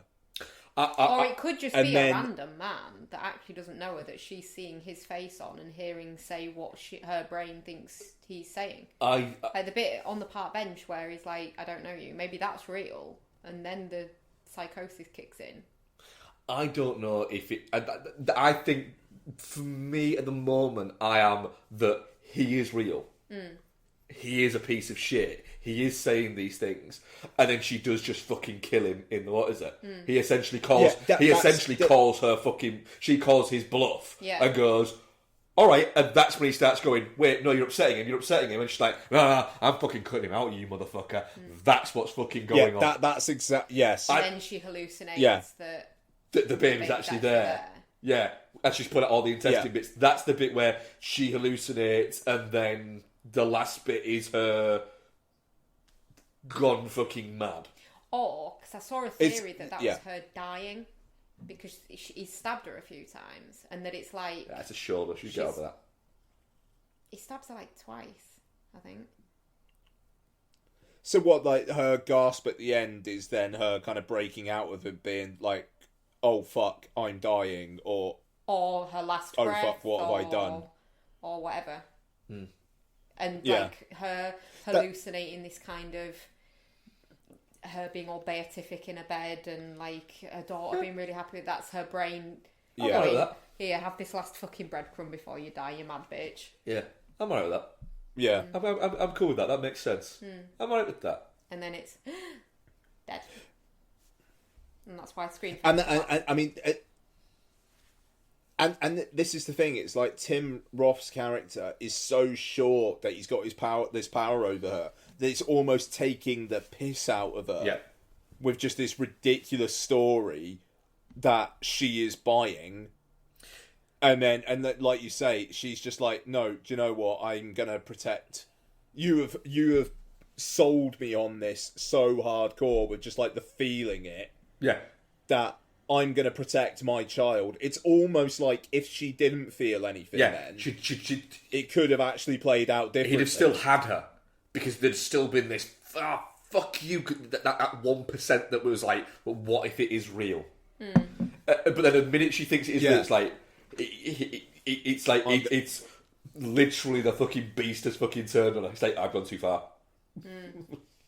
Yeah, because he could have put something in there about, he's been in me so long now, if he's extracted he'll die, or some shit, but he just didn't think she'd ever do that, did he? He didn't put any insurance exactly because he was so cocksure that he had her under control. Yep. I mean, to be fair, I wanted to fucking slap her every time she took her shoes off on the way to work. But even she thought it was ridiculous. It was just that she just, he had this thing. Oh, and I wanted to fucking punch him when he used the phrase assume the position. Fucking hell. What a sleazy fucking thing to say to someone. He was a cunt. Oh, Roth delivered. He did it well. Yeah. For a guy, if you ever see interviews with him, he's just a fucking really nice guy. Yeah. He plays fucking just horrible, nasty pieces of shit really well. Crawly kind of. Yeah. You know he read this screenplay and just started laughing and was like, fuck it, go on then. Like, yeah, I mean, old Becky Hall, right? Last couple of years, The Night House directs Passing, a semi-autobiographical tale of dealing with mixed race heritage, and Resurrection. Mm-hmm. Like, I mean, she's doing some fucking great shit. Like, I need to watch Passing. I need to watch Passing, because that woman's got fucking impeccable taste. What I would do if you decide to watch Passing is just maybe set an alarm on your phone for every 20 minutes or so. Okay, alright. Fair, okay, no, point taken. It's... I just had a quick look at Rebecca Hall's bio thing. Apparently she used to, not like in a couple way, but she used to be housemates with Dan Stevens. Nice. That's fucking great. That's great. It's satisfying. It's really satisfying. Like, weirdly so. And, like, just even the way that kind of arc that she has with that like, work experience girl, or whatever she is, like, placement girl, where, like, her last scene with her is nice. It's just like, I'm going to give you a glowing recommendation. You know, and it's... She's not got... Because, like, the middle of the film, you think she's going to go off the deep end. And then she doesn't quite. Like, she doesn't get fired from her job. And people get the sense that shit isn't right. And the key threat is her relationship with her daughter. But then the daughter, that she plays it really well as well. You know, it's just like, I'm a normal kid. I've got this kind of fucked up mum who I'm worried about, and now I'm actually scared of, and now I have the power to leave, and I'm gonna go. And I like that arc. I also like the fact that she plays a kid who's like 18 years old and just kind of seems to want to play Skyrim or Elder Scrolls Online. Yeah. It's like, yeah, 100%, that's what Lots is going to be. You know, and it just, if that feels like a very believable depiction of a normal girl who's like 17 or 18, where she's not necessarily going out drinking and whatnot, just wants to fucking nerd out with her friends. And I like that. I don't know, they were just... every single part of this film just kind of like ticked a particular box for me for varying reasons, I'll be honest. You know, but for the filmmaking reasons, I thought it absolutely aced it. It's a really, really, really interesting bit of work, this. Yeah, I think it's fantastic. I really, really dug it. I am definitely not shit on it. Yeah, definitely not shit. And also, isn't the opening credits like Rebecca Hall in Resurrection or something like that? Like, when shit like that happens, I fucking love that. Yeah, I'm fairly certain it is, yeah. Yeah. Right. Yeah. Let me just check our Definitely audience watch it. poll.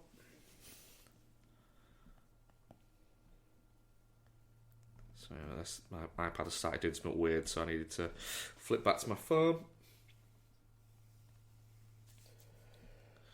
Resurrection, 50% definitely not shit, and 50% shit. I can kind of see why people wouldn't get on with it, to be fair. Oh, yeah. Oh, shit, what have I been watching? Okay. Well, one of the great comfort films. We had a question about comfort films a little while back, and I was like, I don't really have any. But, yeah. I watched The House. Great, I love this movie.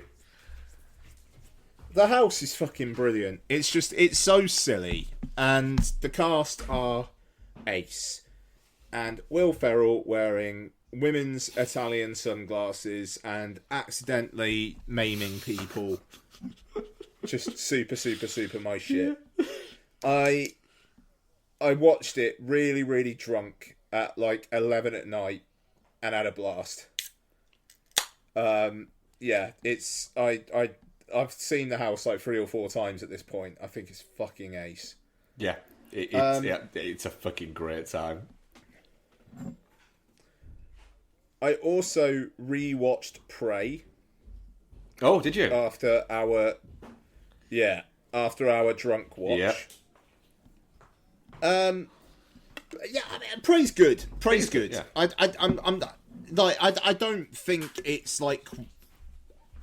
I still don't think it's as up there as people seem to be saying, but I think Prey's good. I think the section with the fur trappers, it's a good excuse to have the Predator kill a bunch of people, but he already kind of did kill a bunch of people, and yeah, whatever.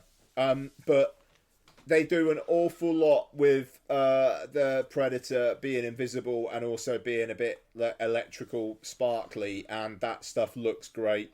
Amber Midthunder, fantastic. The dog is ace.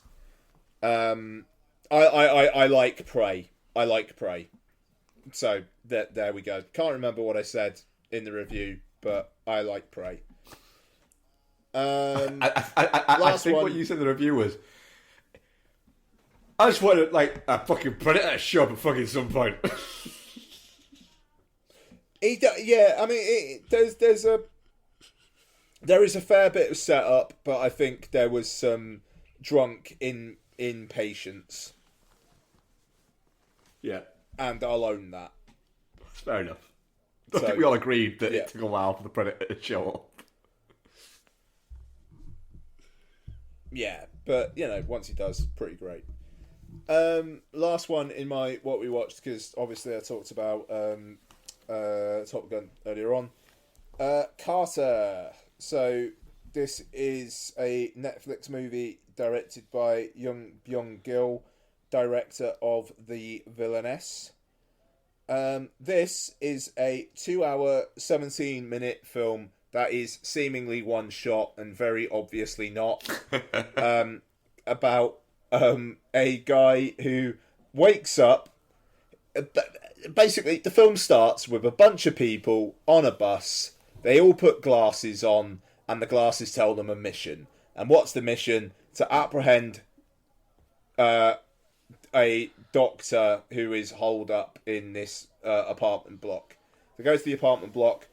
The doctor appears to be dead, but who is there? Carter. Does Carter know who he is? He doesn't. He's very, very surprised to be apprehended by people. But there's also a voice in his head saying, this phone's going to ring. And then the phone rings. Okay, pass me to the person who's talking to you with the gun on you. Okay. And then the phone blows up, takes that person out. And then he starts kicking loads of people's asses. And he jumps from one building to another. And he's in a bathhouse. There's a bunch of naked women. And, like, gangsters. And a naked woman with the camera twirling all around her, upside down and all over the place. Naked woman, lady bits out and everything, is threatening him. And other people just try to kill him, and he kills everyone. So it's a little... And it goes on like this. It's a little bit like... Go on. Hardcore Henry meets Jason Bourne, but set with Yakuzas. So, in my review for Godzilla, which will probably be up by the time that this comes out, I described it as Memento meets John Wick, but then 28 days later T-bones you. Because there's also a virus about. And You know what this movie is? What? Fucking virus. And this virus basically turns people into rageaholics who lose all their hair. It's fucking. And that's not a spoiler because there's this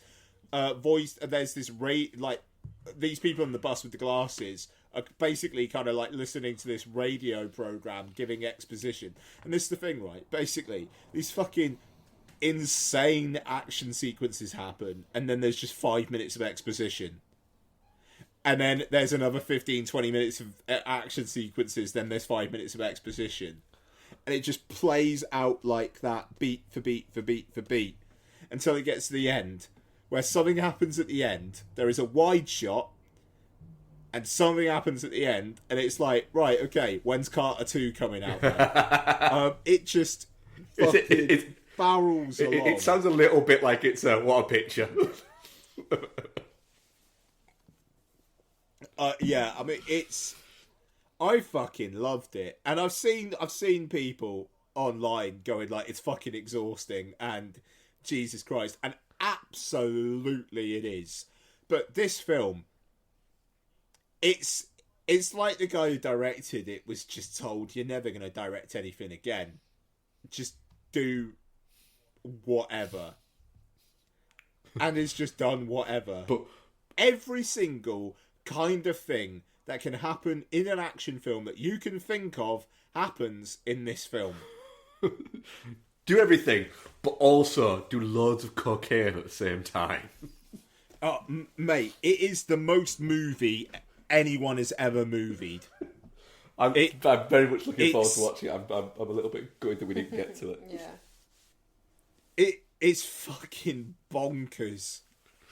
And it's, like, seriously, just like the vibe, like, oh no, all right. Are you gonna watch it soon? Yeah, I'm watching it probably this week. All right. It just, there is a bit where some things come over a waterfall, and it's like, why are they there? And then, oh, that's why they're there. Fine. And I'm gonna leave it there. All right.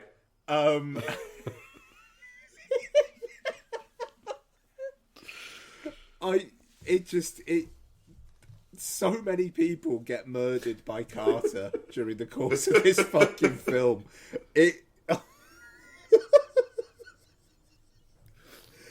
Oh man, I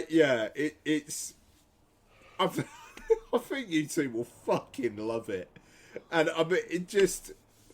Yeah, I honestly, and I unabashedly really liked it, you know, and it's, again, in the Godzilla review, I was talking about RRR, and how that's just throwing so much, so there's an expression in video game, kind of like journalism and whatnot, and I hear it in podcasts quite a lot, where it's like, I just want to play a video game, where it's just ridiculous shit, and you are just having the time of your life, blowing shit up and killing people, while really stupid, convoluted stories are happening trying to justify it. Yep. RRR does that. Yep. Moonfall does that. Yes! And Carter does that. And I am all here for all these things. It is a movie-ass movie. I really, really, really enjoyed it. It is insanity. Nice. Yeah, can't wait for you two to watch it. That's me. But fucking Carter, what a treat. If you don't like it, Fuck you. Bex, what have you been watching? Okay, I've got quite a few. Alright, because I've got like one. Okay. Nice. So. I'll do mine. Because I've only got one. Okay. And mine will link up with yours, won't it? Because I watched one film with you that wasn't the film that we're watching. I watched The Siege, the Edward Zwick movie, with Denzel Washington, Annette Bening, Tony Shalhoub, and Bruce Willis. It's alright. Is that all you got to say? It's alright. Okay. It's alright. I mean, we watched two films together. Do we? Well, we're reviewing that next week. Motherfucker. Yeah, I know. So yes, that was it. That was mine, and I've got one other that I watched with you. So we'll get the end of that, and we'll do that. The movie version of Don't Fuck with Cats. The fictional movie version. Yeah. Yeah. Yeah. So Yeah. we watched a movie called Untraceable with You're supposed to spin around to that at the end. what? How? Diane Lane. Diane Lane. And Hell yeah. I test screened this fucker. Sorry. Hanks's boy Colin was in there. Yep. Yeah. And other people. Yeah. So it's a 2008 movie, so I don't think I can really spoiler it. But it's basically a website gets set up called Kill With Me. Yeah, why not? And the feed just sort of lands, and a man traps a kitten in a rat trap, and it slowly dies in the rat trap, and people watch it. And then obviously that, because Don't Fuck With Cats, gets people's attention, and they start sort of paying attention to where this website's come from and stuff, but they kind of don't really get too het up about it to start off with, because it is just a cat. And then a man appears on the feed, and the kind of caption with it is, the more people that watch, the quicker he'll die. And yeah, that's basically it, isn't it? What is the first one? It's the first one, the light bulbs. No. The first one, let me check. Is it not? No, the first one's the more like drug gets injected in or something like that. Yeah, that's it. Yeah, I think it's a anticoagulant, isn't it? Yeah, and he just and then he bleeds out. Yeah. So the more people log on, the more he's injected with it, the quicker he bleeds out. And then the next one is the bulbs. So the more people that log on, like go onto the website, the more bulbs come on, and then his essentially skin burns off. Yeah, he's fried alive. And then fucking Colin goes missing. Colin goes missing, yeah. And then he appears on the video. Yeah. And then the more people that go on, the more... Oh, so he's in like a water bath, and then the more people that watch it, the more acid is released into the water, creating essentially higher concentration of acid in the water, and his fucking skin melts off. It dissolves, yeah. Yeah, that's harrowing, that one. Didn't enjoy that. Yeah. Diane Lane didn't enjoy that either. Did not enjoy that. No. No, really fucking solid thriller. It's alright, yeah. Yeah, It's really alright. enjoyed it. 7 out of 10. Yeah, solid 7 out of 10. Solid 7 out of 10. Yeah. Enjoyable 7 out of 10. What else have you been watching? Fair play. So the one we shan't talk about. Yeah. Right. Okay, guys, strap in. So I'm gonna rattle through these because a lot of them are rewatches. So I finally battled through to the end of Thor. God, that movie's not great. I don't think that's a character that can hold its own movie within the MCU. Thor? Yeah. We've made 4 of them. Yeah, and 3 of them are really fucking weak. Fair point. Yeah. So, Thor.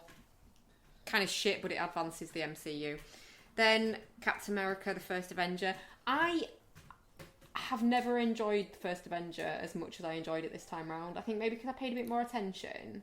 And it does lay a lot of foundation, doesn't it, for the Bucky stuff. So, yeah, really enjoyed First Avenger. Then I watched The Avengers.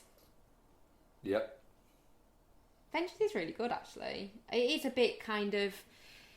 It's got less charm, I suppose, than the films before it, because it is very much nameless threat from outer space, but it's kind of not really nameless, because it's...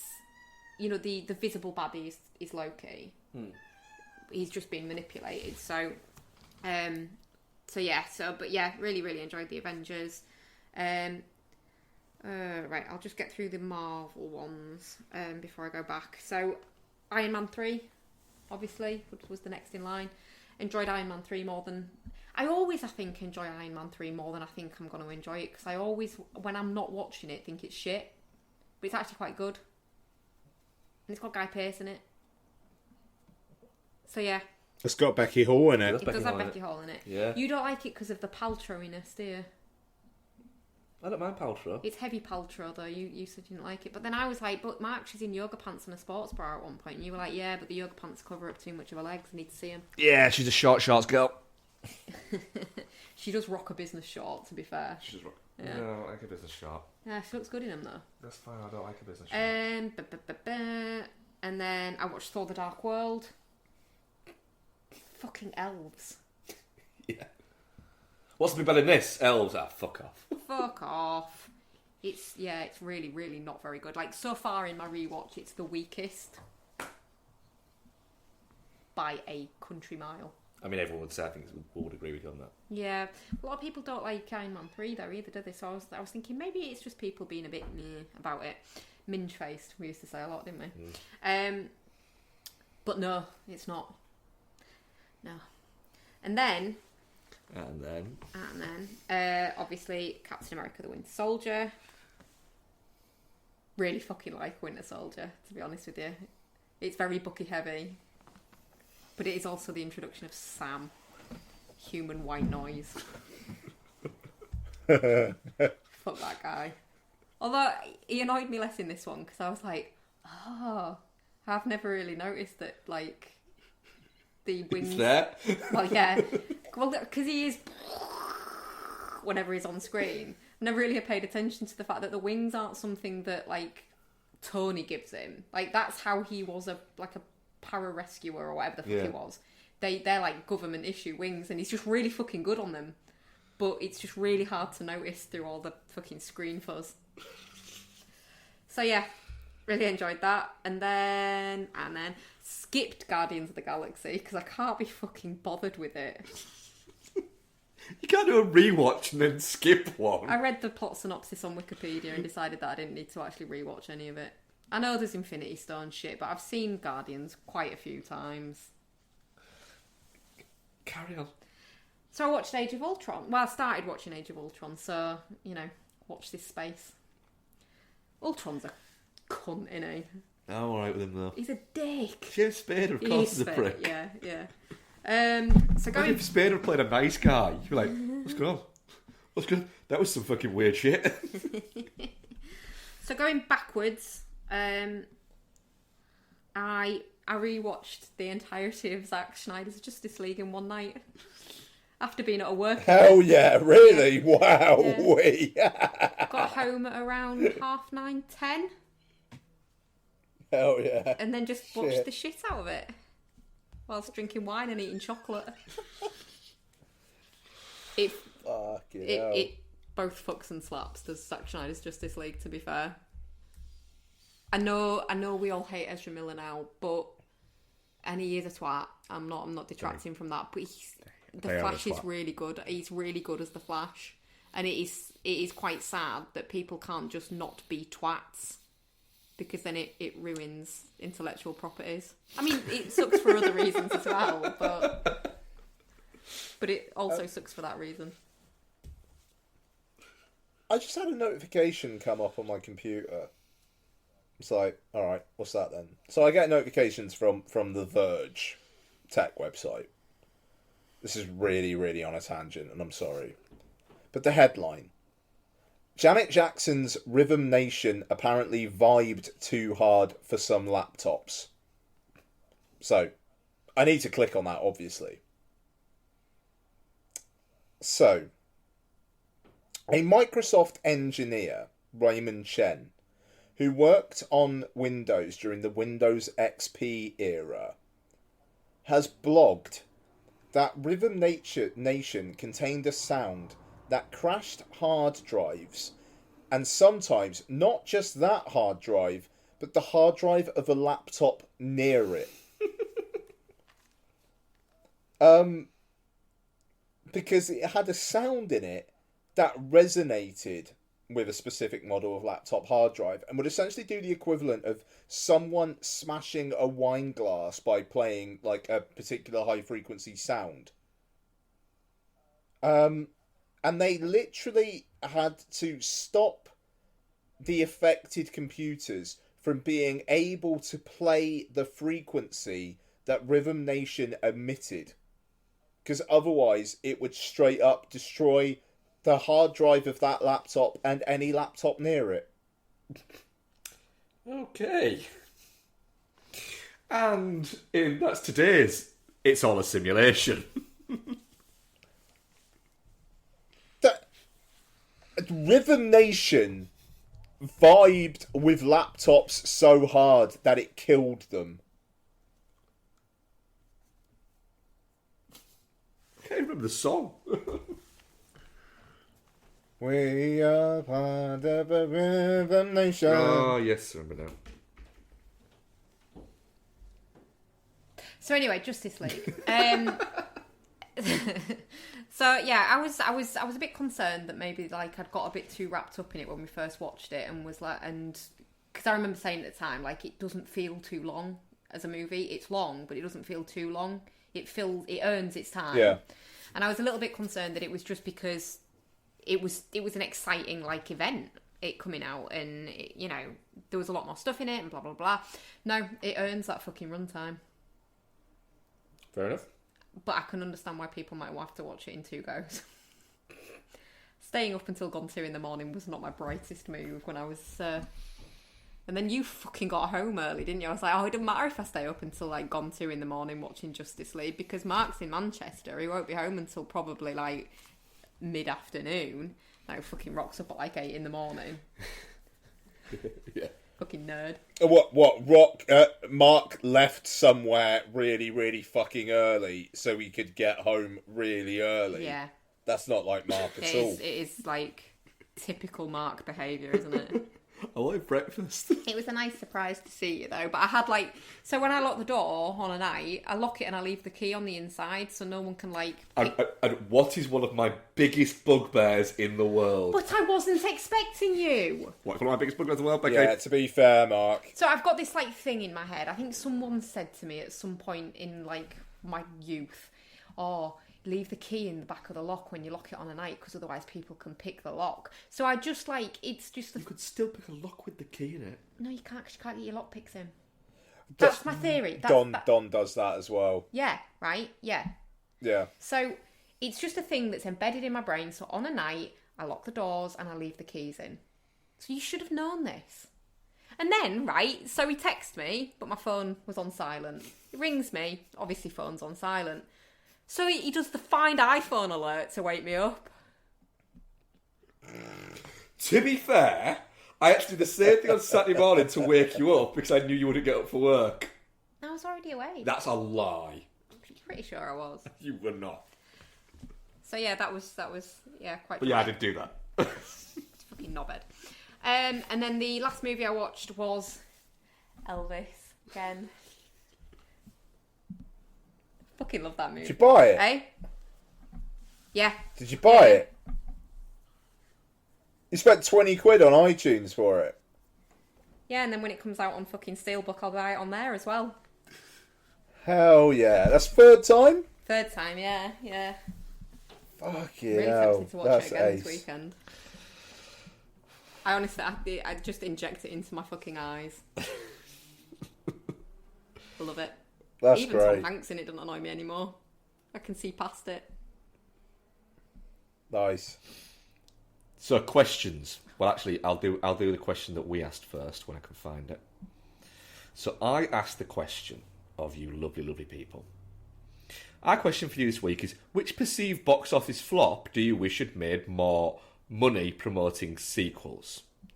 The Rewatch Project, one of our sister podcasts, says, well, actually there's 2 parts to this. Master and Commander, good shout. But also Is says... this a Crow movie? Yes. I also really liked Terminator Dark Fate. I would have enjoyed a follow-up. in that continuity. Rewatched it recently, and that thing is fun as hell. Too true. Well, actually, no, because I've watched it since we watched it together. Slightly drunk, I think. Yep. Christopher Burns, there was a 5-year window of opportunity to enjoy a Man from U.N.C.L.E. sequel without knowing anything about its co-lead. Yeah. I assume this is relating to Henry Cavill and his really liking to build supercomputers. Fucking love that about him. He's such a fucking nerd. Have you seen the interview clip where Fallon asks him what he does for cardio, and he's like, "Oh, you know, I find a way," and the audience all like chuckles with him, and Fallon's like, "Oh, go on then, explain it," and Cavill just looks really awkward, like, "Shit, I didn't expect to follow up. I thought you'd just like get that I meant fucking," He's like, no, come on, tell me what you can't, because you're in really good shape. Let me know, I can follow your routine. And he just laughs, and he's like, Fallon's like, what? And Cavill's like, I think they get it, and like gestures towards the audience who are just like laughing at this point because Fallon's been such a twat. Oh, how unlike Fallon. I know, but I think like an unintentional, like he genuinely didn't get it, twat. Like he didn't seem like a bit. Again, how unlike Fallon. I like the fact that recently Henry Cavill posted another story about his computer that the fans had blown it, and so he bought these new fans to put in it. And it was just about that. And it's just like, he's fucking Superman, and he's just posting on Instagram like a regular nerd. Yeah. I think it's really impressive that he can reload his arms as well. It is impressive that he can reload his arms. I sent Mark the YouTube link for that trailer again the other day, and he just messaged me back saying, What about it? I was like, it's just a really good trailer, isn't it? Andrew Jones, friend of the show. The A-Team, of course, Andrew is correct. That is one of the right answers. Rick Kidd, we've already had the two already. The Nice Guys, which was part of the gif of the, and Big Trouble in Little China, which is what Mr. F 1978 said. But I'd love to see sequels to The Guest and Valerian City of a Thousand Planets. Who could say no to more space pimp Ethan Hawke? Yeah, I really liked Valerian. Yeah, it's a good time. And I was really ready to not like it as well, because I don't like her. Yeah, well, yeah. But it works. Her being her works in that film.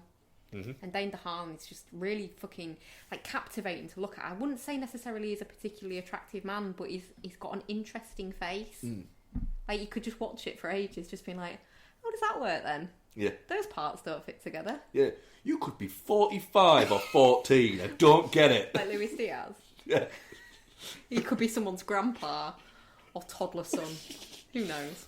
And Dylan Black Lanterns just knocks it out of the park with a movie that I cannot believe I haven't seen. Money Plane. The simply ridiculous straight-to-streaming Kelsey Grammer, Thomas Jane and Joey Lawrence film. That does seem like a film title that would intrigue you. It has intrigued me, Rebecca. Yeah, it does. What I want that you guys have, because I've got like The Nice Guys would be up there, the A-Team would be up there. Yeah, Losers. Yeah, that's a good shout. Zack Snyder's Justice League. Dread, baby! Yeah. Judge Dredd, somebody else did say Judge Dredd actually, yeah, on this. You're just not giving him credit. No, they quote tweeted it. So, quote tweet. Reform Paul's, Paul SDMCR. Yeah, Judge Dredd. Good show. I thought you'd go for Dreadfest. It's fucking great, is that film. And then we did get asked a few questions. Oh Christ, I haven't seen any of these, so I haven't prepared any answers. There might be a lot of I don't know, I'll have to think about it. By the way, last week, it was 2 weeks ago, I said that I had the best cameo, but I forgot it. Yeah, go on. I remembered it. Have you remembered it still, or have you I forgotten it again? forgot it briefly again, but I remembered again. Okay. It is Matt Damon in the movie Euro Trip singing Scotty Doesn't Know. Yeah, that is really good. Yeah. Oh, did you remember it because you were listening to it Yes. today? Yeah, that is really good. So Dylan Black Lanterns asks, after finally watching the Wild Wild Alex Winter film Freaked, which is up on YouTube in HD, the Loft aside, what are some of your favourite criminally underrated or slept on films? Oh, fuck. Silent Hill 2. What? No.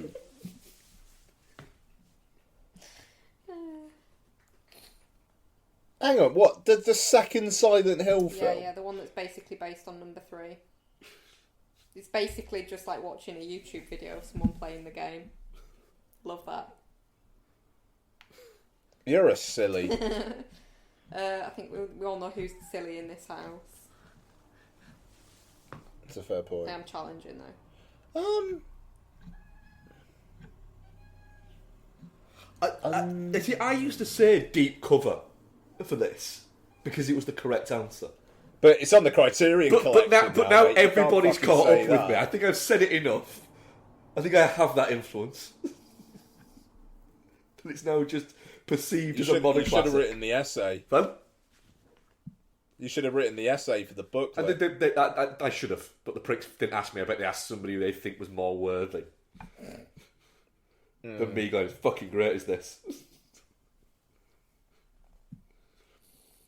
The Loft has to be up there. We all know that. The Comedy Silence of Pauly Shore in Son-in-Law. Oh, gross. Shut up. Not bad. It's a good film.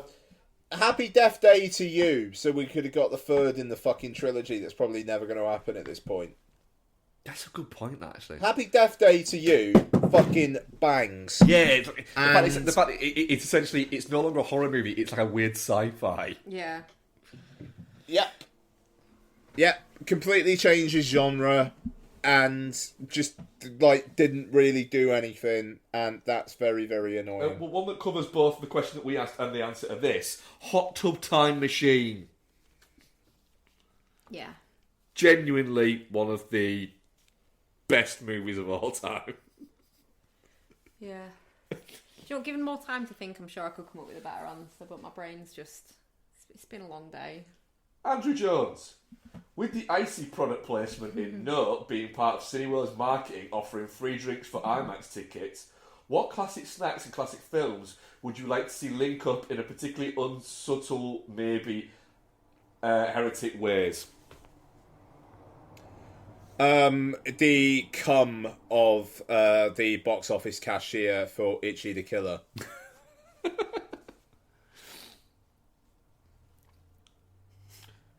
Foot-long hot dogs for what we didn't want.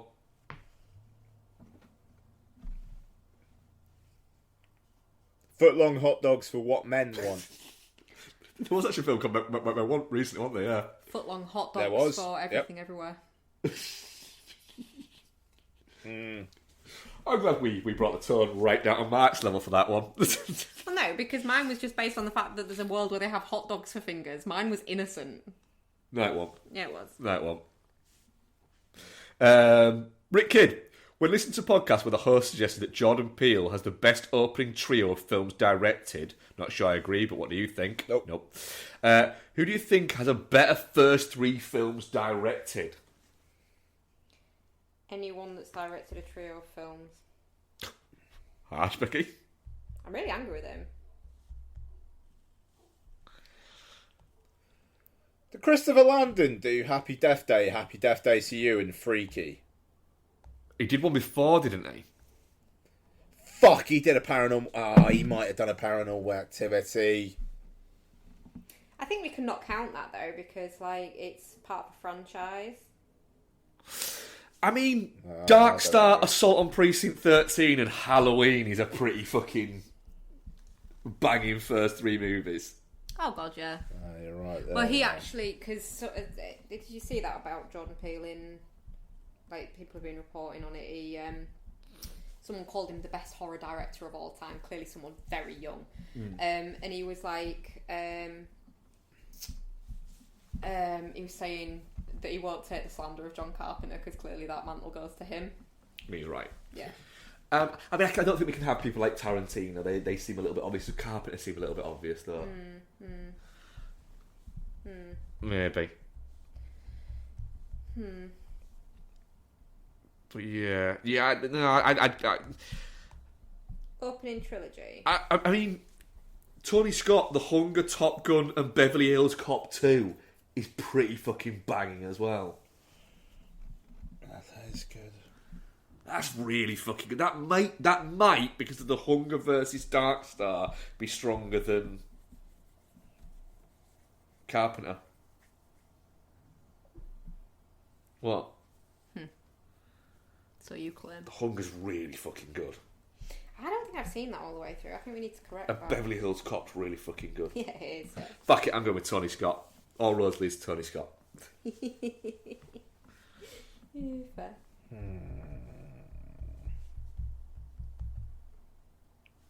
Just want to look at one other person. Yeah, no, okay, I'm not going to be able to use them. Who was it? Don't you worry. I'm going to say Florence Pugh for Don't Worry Darling, Dune 2 when Denis Villeneuve has a breakdown, and Garden State 2. Yeah. Oh dear. Right. That was a bumper episode, wasn't it? It's very long. We went for that, It didn't we? was. It's quite late. Yeah. It's getting on. It is 9:30. 9:30. Cool. What are we covering next week? Like, generally, what the fuck are we covering next week? Oh, fuck, what are we covering next week? Shit. So, we're going to do they/them. Yep. But there's also something coming out in cinemas. Fuck. Orphan. First Kill! Right, so, this film is getting no bad reviews. Yeah. People seem to fucking love Yeah. it. It's getting better reviews than the first one. And Day Shift, I'm assuming. Like, Yeah. yeah, and Day Shift. That's right. God, it's a busy week again. So apparently, Orphan First Kill. First half is a bit like, yeah, this is exactly what I thought it was going to be. Second half, oh no, it's not. I'm down for that. Yeah.